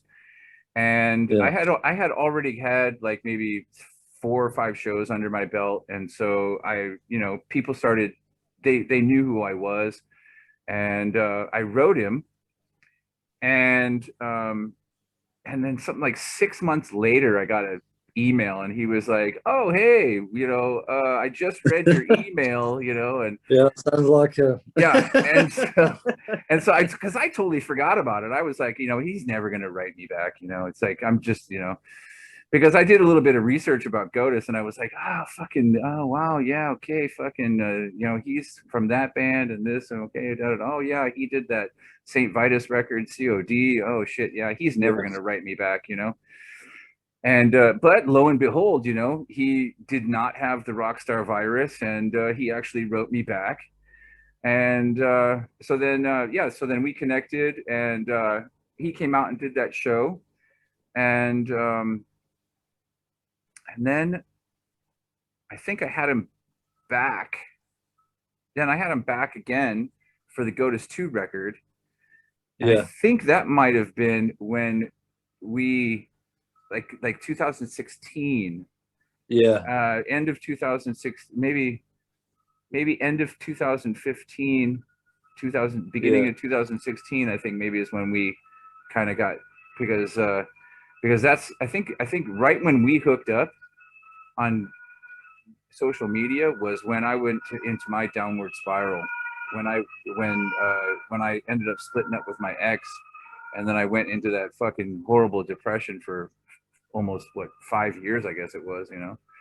So mm, yeah, that was an interesting time, when we hooked up. And so it's I lost a lot of friends during that time, and I lost a lot of contacts during that time, a lot of bands, and I quit doing shows, and completely like lost contact with so many people. And I had really something really going on at that time, because like yeah, when we hooked up, I was on the cusp of becoming possibly the biggest impresario in Dusseldorf, as far yeah, as like kind of like I was really on the cusp of becoming like almost like Bill Graham type, you know, personality, you know, yeah, and the fact that we hooked up and the fact that we're still talking today, that's a miracle in itself, because because my public meltdown over the last 5 years should have like washed my whole friendship circle like with the flood. So I really got to say that, like, just as a segue of like going from Doomsday to like Excalibur and whatnot, that time period mm, of when you were releasing Doomsday, and our connection with Goatus and Cretus, and yeah, how we hooked up on social media, and just a bit of our history. Um, uh, I appreciate that you're here tonight doing this with me, and it's really good to finally be able to talk to you in person instead of just being a social media virtual friend. And so, thank you very much. yeah. Definitely, man. Yeah. Definitely, yeah. It's good to finally, speak to you. I'm just hopefully we'll be able to sort a gig at some point. Yeah, Come because over. because funny enough, because speaking of that, like this public meltdown, that I had over the last 5 years, people actually still ask me, and they're like, dude, when are you going to start doing shows again? It's like Corona's coming to an end. Are you gonna jump back in? Are you gonna start doing it again? And the guy that I was actually the manager of the club where I was doing shows at, he Yeah. wrote me last year, and I'm not gonna say anything negative, but it wasn't the best of endings, and Okay. so it's a great club, it's a great location, and quite honestly, it's probably one of the only locations in Dusseldorf to actually start doing clubs. Mm. But my guest, who I'm doing on Monday, um, he just posted a video today on his social media of an outdoor arena type area, pretty small, but big enough to do like local shows, and it's like just the city over. It's only like 10 minutes. And Yeah. so, yeah, I mean, maybe, Well, maybe, yeah, man. Never say maybe. never. I've done Yeah. promoting myself, so I know it's not an easy job. It's fun, but it's hard work, and I loved it. you lose. I can honestly I say did I as loved well. I every did as part of well. it. I mean, the hangovers I did not like, because honestly, quite honestly, I was a fucking hardcore blackout alcoholic, for a Mm. long, long time. And I'm, you know, thank God, baby Jesus, baby Buddha, whoever. I'm really happy that I got it finally under control, and I can finally, see the light of day. But Good uh, man. it's a it's a part of my history that I will cherish for the rest of my life. And I've had some of the best memories that I can possibly even remember. Um, Standing in front of the stage, passing a bottle of Jack Daniels with Tommy from Saturnalia Temple. You know, Oh, I yeah, mean, yeah, it yeah, just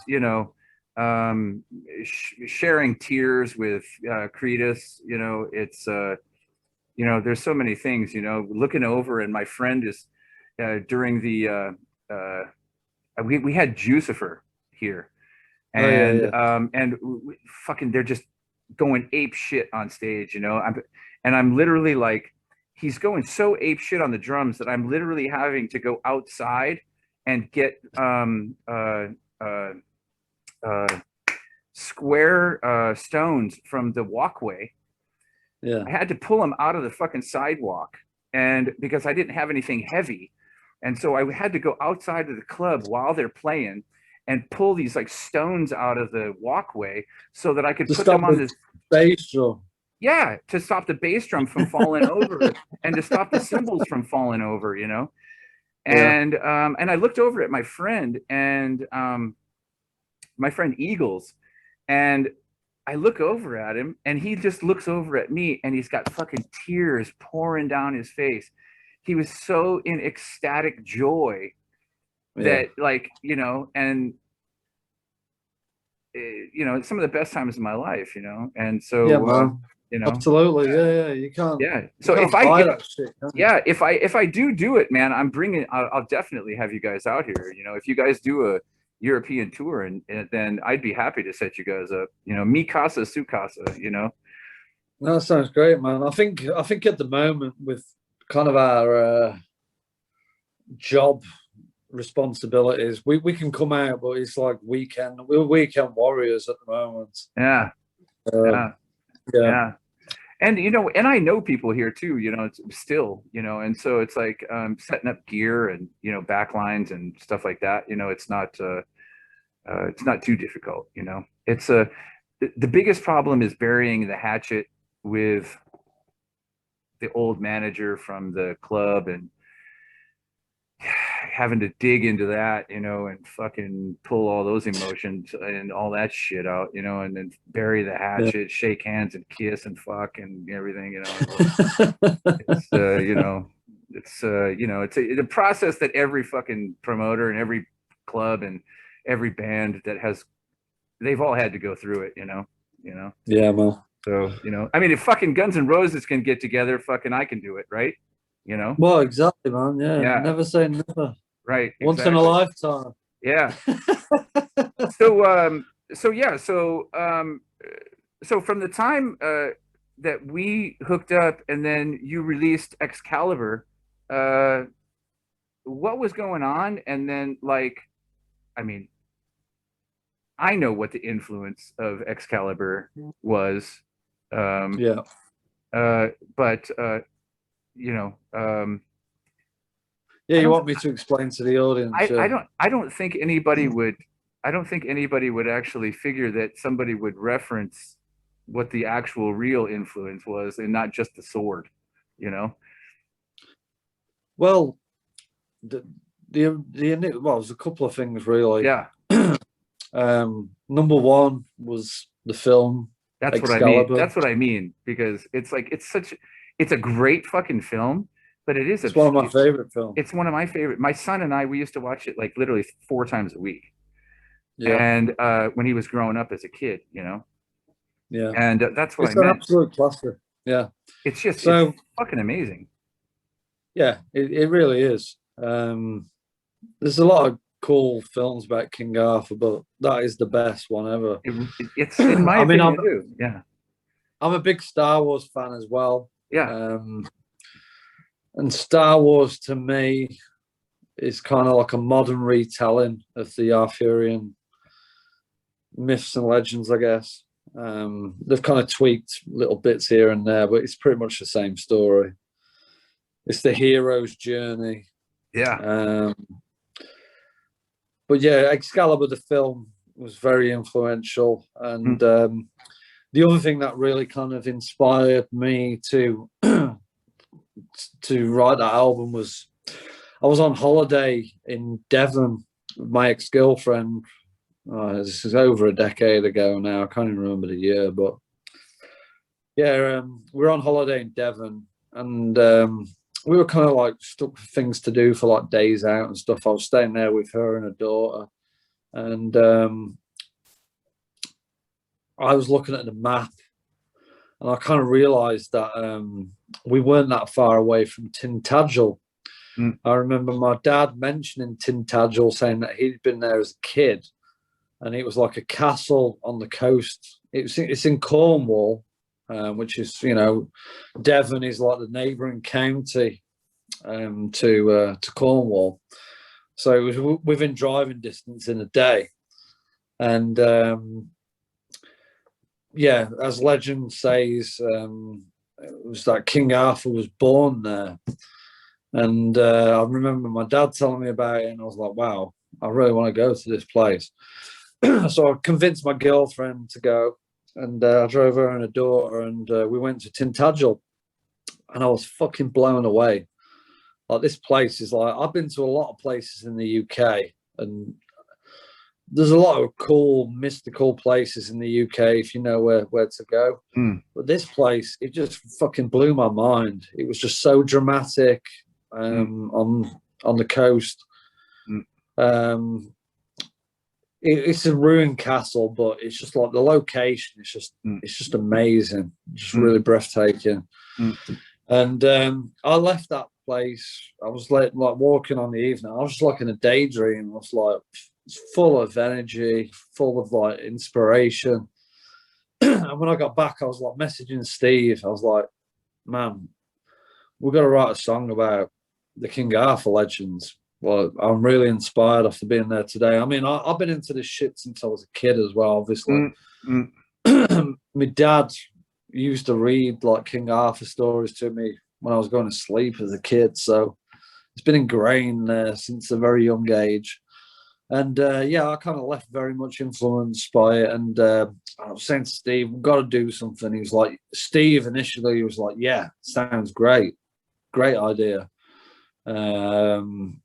and like totally heavy metal as well. Mm. So we kind of thought about it, and it was like the initial idea was doing a song, but then I came to the realization, like, how the fuck can we write just one song and do it justice, the story? We can't. Yeah, right. Because it would be weird to just have, it would be weird to write a Dune record and then have one King Arthur song, and then the other ones are like, it would just wouldn't fit. Yeah. Yeah, so we kind of thought about it for a while. We're like, yeah, and then it kind of evolved the idea into becoming an album. Yeah. And obviously, because it was the story of Excalibur, and also at the time, I started reading La Morte d'Arthur by Sir Thomas Malory, which is the book which the film Excalibur is mainly based on. Okay. It's a massive book, and it's all written in Old English. And some people kind of struggle to read that shit, but the funny thing is, where I live in Yorkshire, they have this Yorkshire accent, and I was started reading La Morte d'Arthur, and I kind of realised that a lot of the words, the kind of I don't know, the dialect was very similar to Yorkshire. So I kind of really understood it like straight from the off, you know what I mean? And I was like, wow, which is kind of interesting. But I think in Yorkshire they've kind of retained some of this kind of old English character in the speech, I guess, and in the dialect. And yeah, I was reading that book, and yeah, we had this idea to like turn it into a concept album, and that started progressing into the musical ideas. And we were like, well, we don't want to go too far away from where we started. We're a doom metal band. We're not going to completely change, but like this is kind of epic subject matter. So the music kind of needs to reflect that in a way. And initially, me and Steve had some ideas about including some additional instruments like the lute, the female vocals, flute.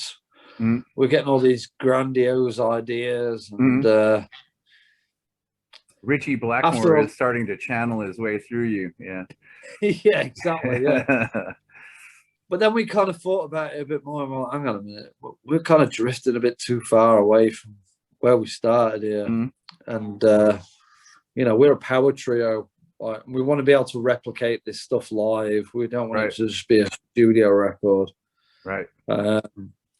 So we kind of toned down some of those ideas. But I would say from being inspired to the actual album being recorded was a good period of 10 years. And I read a lot of Arthurian literature in that time to kind of educate myself on the subject. But some of the key books and novels that kind of influenced the writing was like La Morte d'Arthur, Idylls of the King by Alfred Lord Tennyson, Once and Future King, T.H. White. And there was another book that I was reading called The Arthurian Legends, which is kind of like a mishmash of different things, like Cretan, Troy, and various other things in there. But yeah, it was like a good 10-year period. So it was like a labor of love. It really was. I wrote the majority of the lyrics on the album. And to be honest, when it was released, it was like, I was so proud, man. To me, personally, that's my favourite Iron Void album. So I'm just throwing that out there. That is my favourite. I really do like the debut as well, like you were saying earlier, but I think Excalibur's my personal favourite. Yeah, well, it sounds like it's a labor of love, it's easy to understand, and I like the record too. Right when the first time I heard it, I was like, wow, this is really, they're really keeping up and they're keeping strong, because as hard as it is to bring out a good second album, it's even doubly hard to bring out a third. you know. Yeah. And a lot of bands, they fuck up on number three, man. They really, you know, they're like, oh, we've got it, you know, we fucking Yeah. did our second one and we got it, you know. And then number three comes out and it's like, no, no, you don't. No, you Or they don't. do the opposite thing, like Metallica and Slayer did. Yeah, right. Yeah, Yeah. exactly. So yeah, it's uh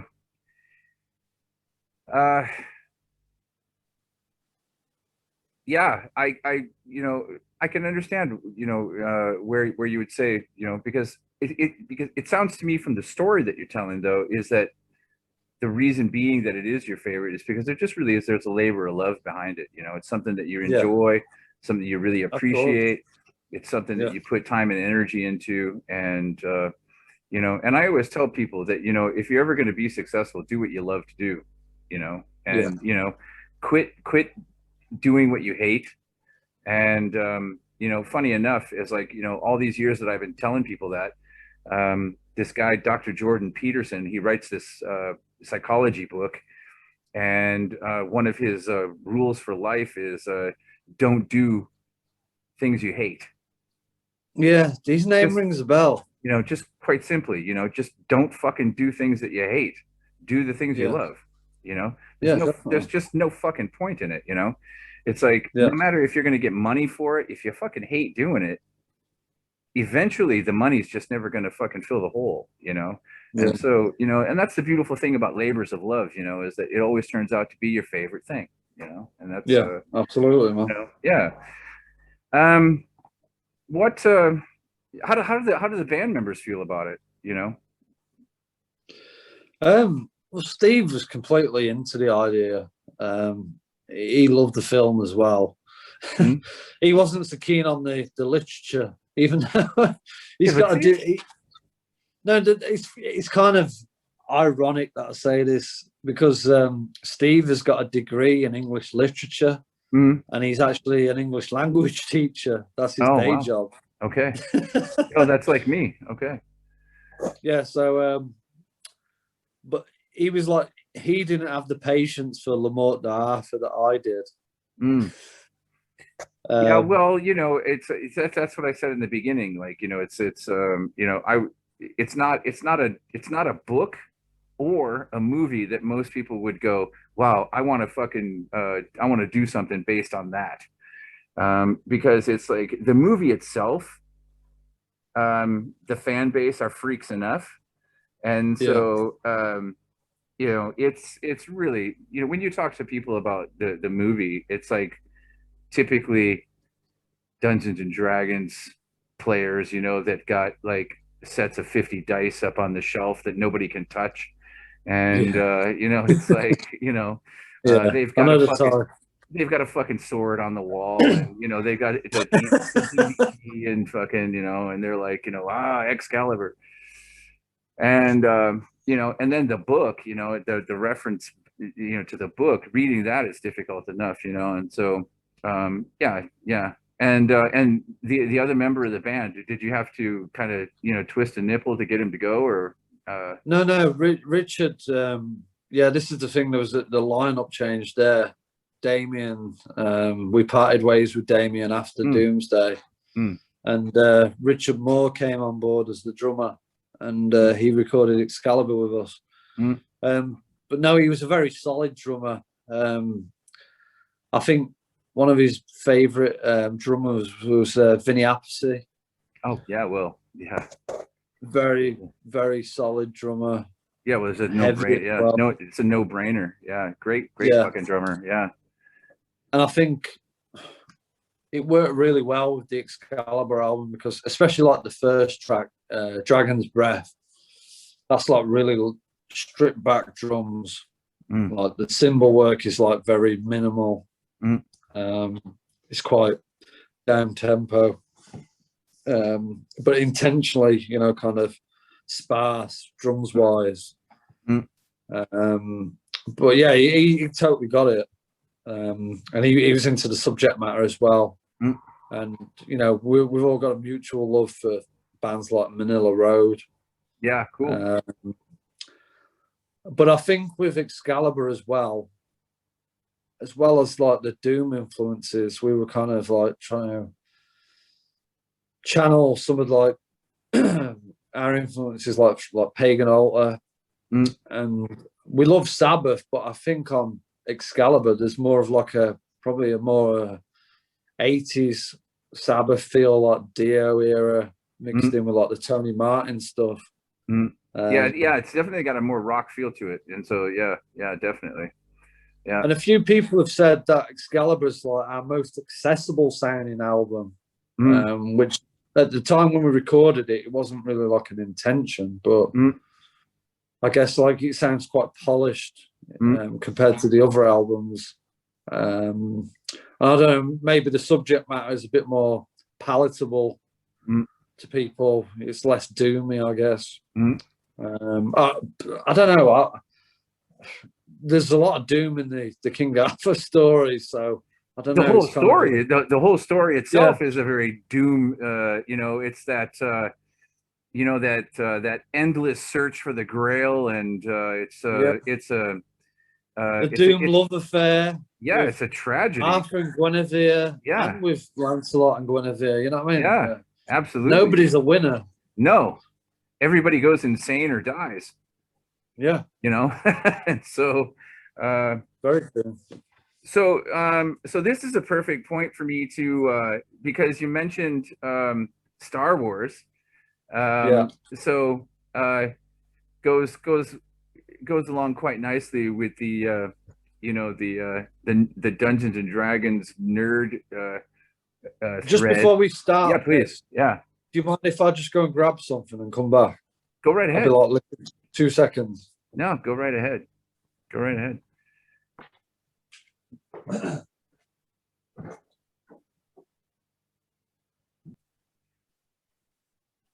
Okay, so here we are back. Jonathan's got his smoke rolled, and he went and picked up a drink.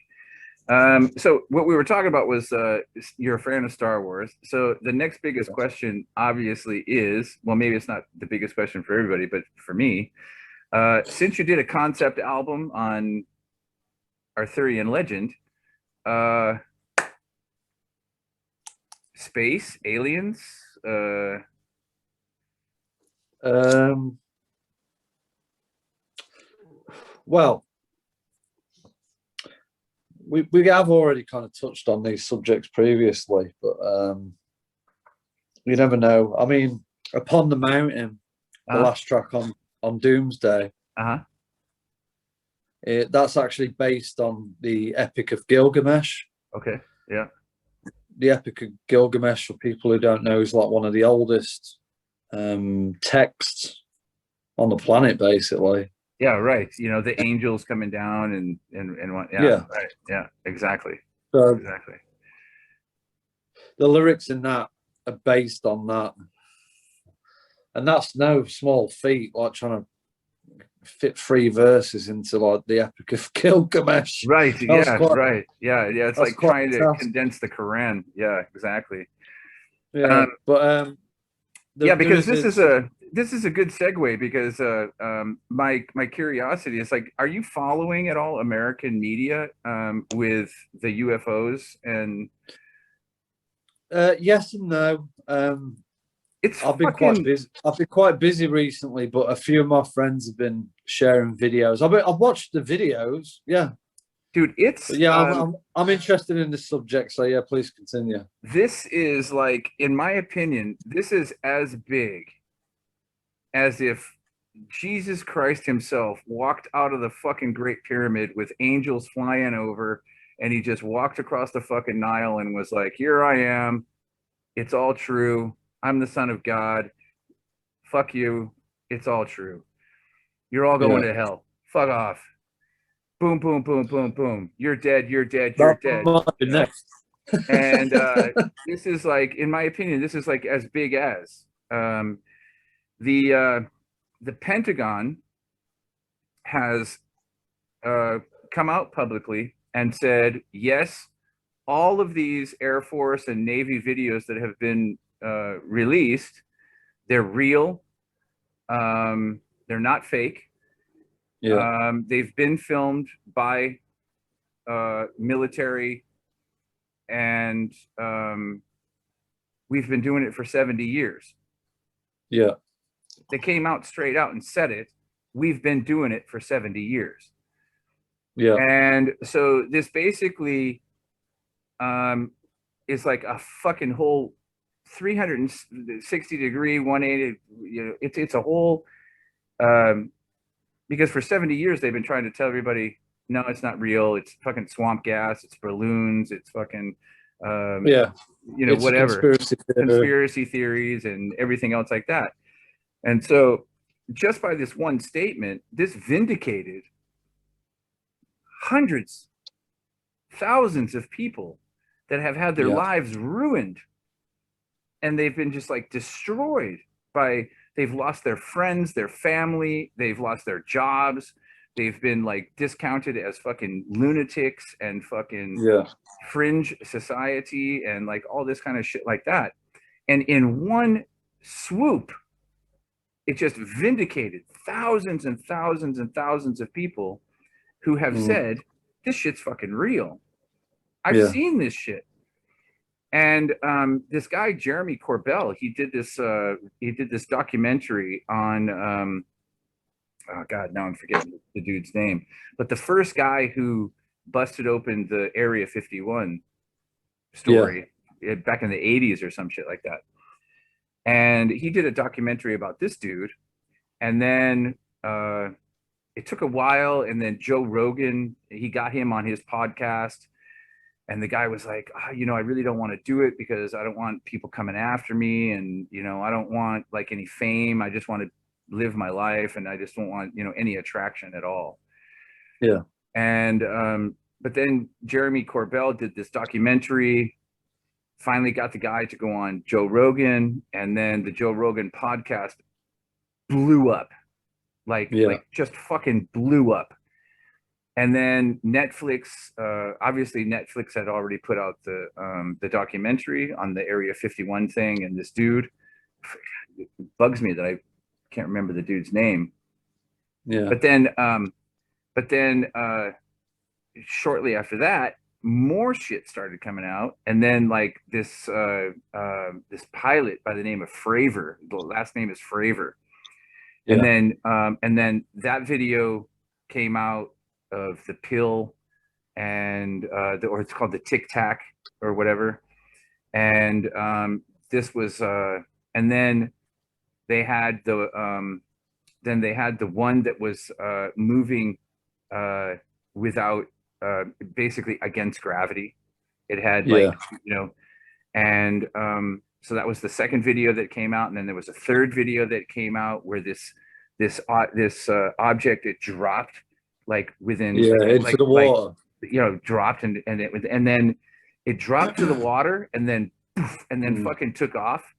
And then it took them a while to finally fixate on it. And then they got it. And you can hear the guy in the video. He's like, yeah, I got it, you know? Yeah. And the thing is that like that I didn't really get, because I was watching all this shit over these period of time. And I was like, the one thing I missed in the videos was like, the pilot was like, there's a fleet of them, not just one. It was they just fixated on one, and then the pilot was like, they're all around us. Yeah. And then so then like all this shit starts going on, and then here comes the United States Congress. Yeah. Congress fucking says to the Pentagon, all right, you've got to the 25th of June to release everything. Yeah. Everything. We want it all out. We want to know, because all the sightings are over major military locations. Bases, All right. And so the bases or like missile silos and stuff like that. And they've got documentation of where when these objects appear, that they're able to turn off the nuclear warheads. Yeah. And this is documented. That is like that it just came to a point where it just basically came to a head, and it's just now at a point where they just said, we can't hide it anymore. Yeah. Yeah. These videos got released, this video got released, this video got released, Air Force, Navy. And then I don't know if you saw the most recent one of the black globe that starts coming down over the ocean, and they're filming this on infrared, and Yeah. so heat sensitive video and whatnot, and there's no exhaust. Yeah. So it's like, again, it's just another example of every single one of these things. There's like, no heat signatures. It's just, this object. And so it comes down, and then it goes and dips into the ocean. And you can hear the guy, and he's like, there's a fleet. Yeah. He's like, he says there's like 14 of them, but they're only filming this one, and then it goes into the water, and they're fixated on it on radar, and they know exactly where it went into the water. And then they send the submarines to go, like, they're thinking like to go retrieve crash material, right? Yeah. Nothing. The fucking thing is gone, disappeared. No, nothing, right? Yeah. And actually, I missed one. There was a video that actually came out before that of a pyramid that was also surrounded by a fleet of 14 to 20, right? And so it's not just one that they're filming, what has so this is American media, right? Is there anything going on in Britain where Britain is like talking about, like, are they bringing any kind of like, are they like jumping on and saying like, yeah, we've got some videos too, and our military is also not really, no, freaked out? no. And the only kind of media that we're seeing is what's being released in the States. I mean, there are some British stories. I forget the name of the famous one, something Forest. That was like a classic UFO story that was like disclosed several years ago. I forget the name of the forest now, but because the guy from sorry, there's nothing current. There's nothing current that's being disclosed from like RAF videos or anything like that. Interesting. But no, it is very interesting, and it kind of leads me on to the thing with the whole situation in the last 15 months with COVID and stuff, like, it's all crazy.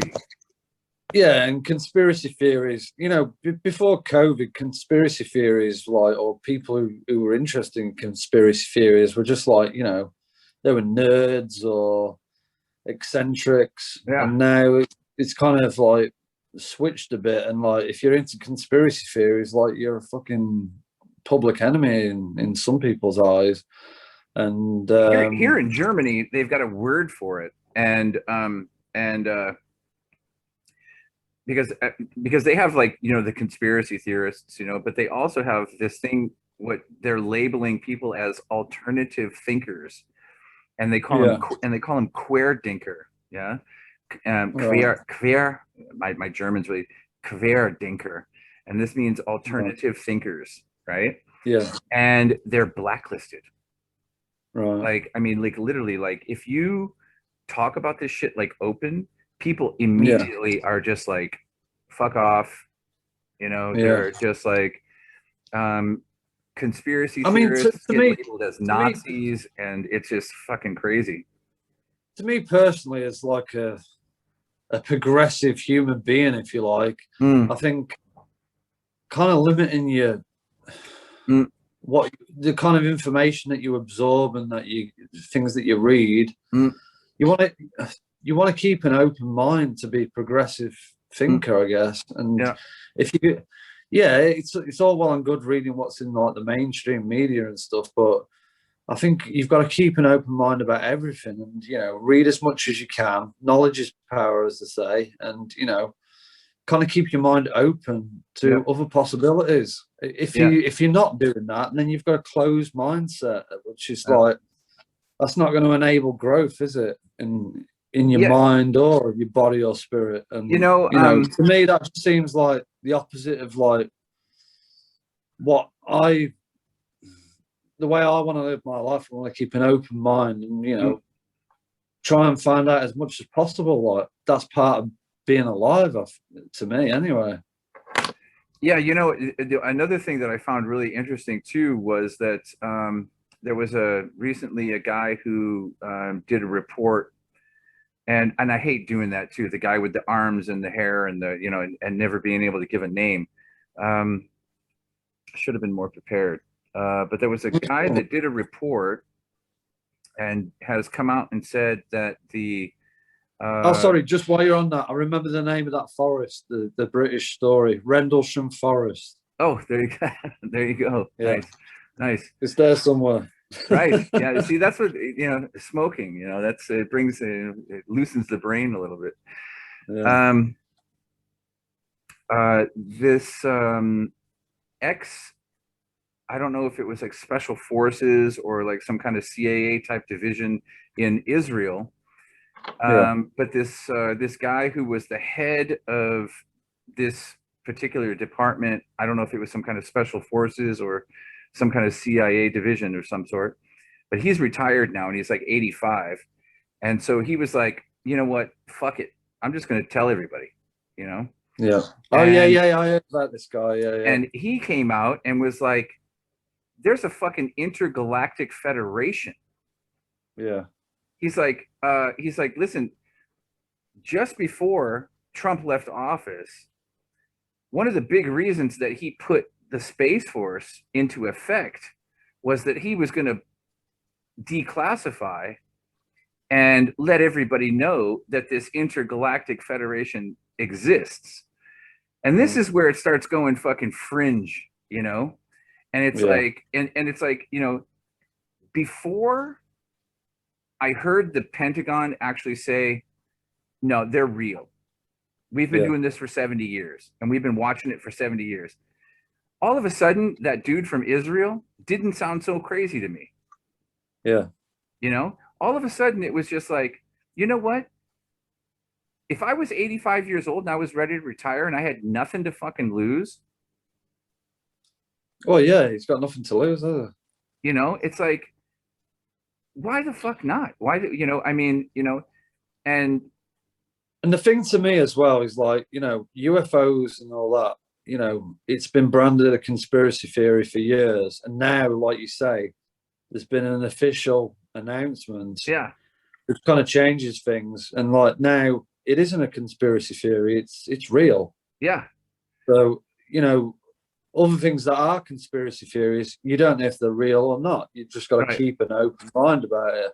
But just going back on this subject, it's kind of interesting to me because my granddad in the 1950s was very much into space travel, and he was interested in UFOs and things like that. And in the 1950s in England, that was a big no-no. Right. Yeah, I'm sure. He was kind of thought like, he was crazy or whatever. My dad told me about this. I never got to meet my granddad. He died before I was born, but I always found that fascinating. And my dad kind of told me about UFOs and like radio, I guess in the late 80s. Hold on. He told me things. And repeat that one more time because I lost you for a second. Your dad told you what? Your granddad told you something?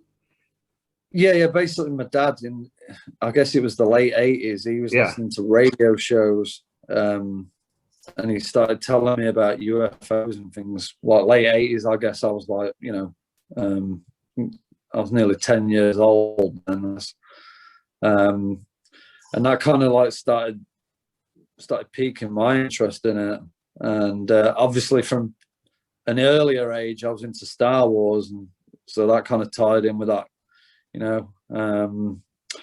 But yeah, my dad kind of got me interested in UFOs, and just going back to the open mind thing, that's one of the most important lessons that my father ever taught me, is like keep an open mind about things. Yeah. Always ask questions. You know, don't take things as read. Yeah. Keep My an open mind. you know, my grandfather, the one thing I remember from my grandfather the most is he told me that the stupidest question is the one that you don't ask, Yeah, you know. exactly. And you know, and that's that you know, going back to Cretus and Godus, you know, it's like that's really I was like, fuck, you know, why not just ask? You know, it's Yeah. like Well, you know, you you're don't gonna get ask, a you yes don't or a get. no. Yeah, you know. Yeah, exactly. Yeah, cool. Because I wanted to touch on that because you know you and I had texted before, and we touched on the whole COVID thing and whatnot, and like AI and you know Yeah. our opinions on that and so what. And you know I'm sure if we dive into that, that's going to be another hour, That's going to be a whole nother podcast. a whole nother podcast. Yeah. And so who knows, listeners, maybe that might be coming up, you know. Yeah. You never know. Jonathan Seale and Jared Grayfrat talking about conspiracy theories and so on. um, Jonathan, it's been a fucking great conversation with you. It's been a great talk. I really appreciate that you took the time to share your story with me and with the listeners and with the viewers. And it's been a blast. It's been a blast. Thank you much for the opportunity. Yeah, it's been great. Great Yeah. speaking to you. The only thing I really wanted to add towards the end here is like we've just recently been recording the Yeah, next this was going Iron to be Void my next album. question, you know, like on the YouTube channel Hot Sorry, Wings, you know, sorry to jump this in. question, this camera, that camera, what, you know, yeah, tell us what you got going on. Yeah. So yeah, since kind of like March last year, we've been working on writing a new album, which is Ah, going to be called IV. what is it called? IV because it's the fourth album. Nice. Roman numerals, obviously, the initials of the band name. Um, yeah, we've been writing it since kind of like March last year. Recorded it a couple of months ago at Foal Studio in Wales with Chris Fielding again. And yeah, it's not a concept album, and it's not Excalibur Part 2. I'm sure some people will be disappointed by that, but it is what it is. Yeah. But yeah, we're hoping to get this released next year via Shadow Kingdom Records, our label based in the States. Yeah, it's not a concept album. It's like we've kind of gone back a bit more, I guess, to our doom roots. We tried to go for a bit more. You're going with some Yankee producers this time, huh? No, Chris Fielding, same guy who did the last two. The guy from Kona. Okay, so okay, so this is not the first American label that you worked with. Okay. No, sorry, you get me mixed up. No, the label is Shadow Kingdom Records, based in Texas. Yeah. They released Excalibur, and Yeah. they're going to release the next one. Oh, okay. Okay. Yeah. But no, it was recorded in Wales. Okay. Yeah, we had a great time in the studio. It's like the location there is just amazing. Cool. I love Wales. I want to retire to Wales, if I'm being honest. Yeah. There's a lot of King Arthur history in Wales, which attracts me, and it's a very mystical place, very peaceful. So start saving your money now. Well, yeah. Last time I looked, it's not too cheap to live there. I don't know. I think it depends where you live, I guess. Yeah. But, yeah. Okay. Yeah. Okay. Because yeah, I recently had an invitation to come up there and possibly move out because I've got two friends. One of my oldest mates. Where is he at? Oh, now I'm embarrassed. can't remember the city, but I also know a girl who's in Cardiff. I know a girl who's in York, Oh, and yeah. so had a couple of invitations to come up and live in Europe, or live in Britain, because Yeah. it's no secret I haven't been happy here for the last 17 years. So you know, Yeah. who knows? Who knows? But yeah, good on you. You know, Well, just come for a visit when all this bullshit's over, if you can. yeah. Once the travel ban and once this green pass gets lifted, because apparently starting July 5th, it's going to be mandatory for a year. What, the green pass thing? Yeah, it's going to be mandatory for a year starting on July 5th. Right. At least that's what they're saying. I don't know. And it's like, so that's going to fuck up a lot of people because, you know, I hate to go back to like conspiracy theories and whatnot, you know, but like there's so much fucking information on how dangerous that the vaccine is.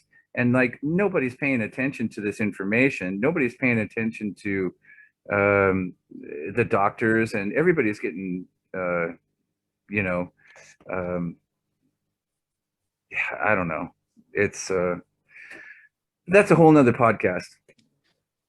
Yeah, exactly. That's a whole nother podcast. I don't But even no, want you to, are right. You are right. I don't even just want to touch on- dive into that one. Yeah. So but yeah, so let's wrap it up, and I will definitely, once this shit is over, I'll definitely come up for a visit. Yeah, I'm not too far from York. So Stick around for a second when I hit stop on this thing, and stick Yeah. around for a second so that we can chat for just a minute. So thank you, Jonathan Seale from Iron Void, for showing up. Ladies and gentlemen, who's going to be next? We will see. Thank you very much.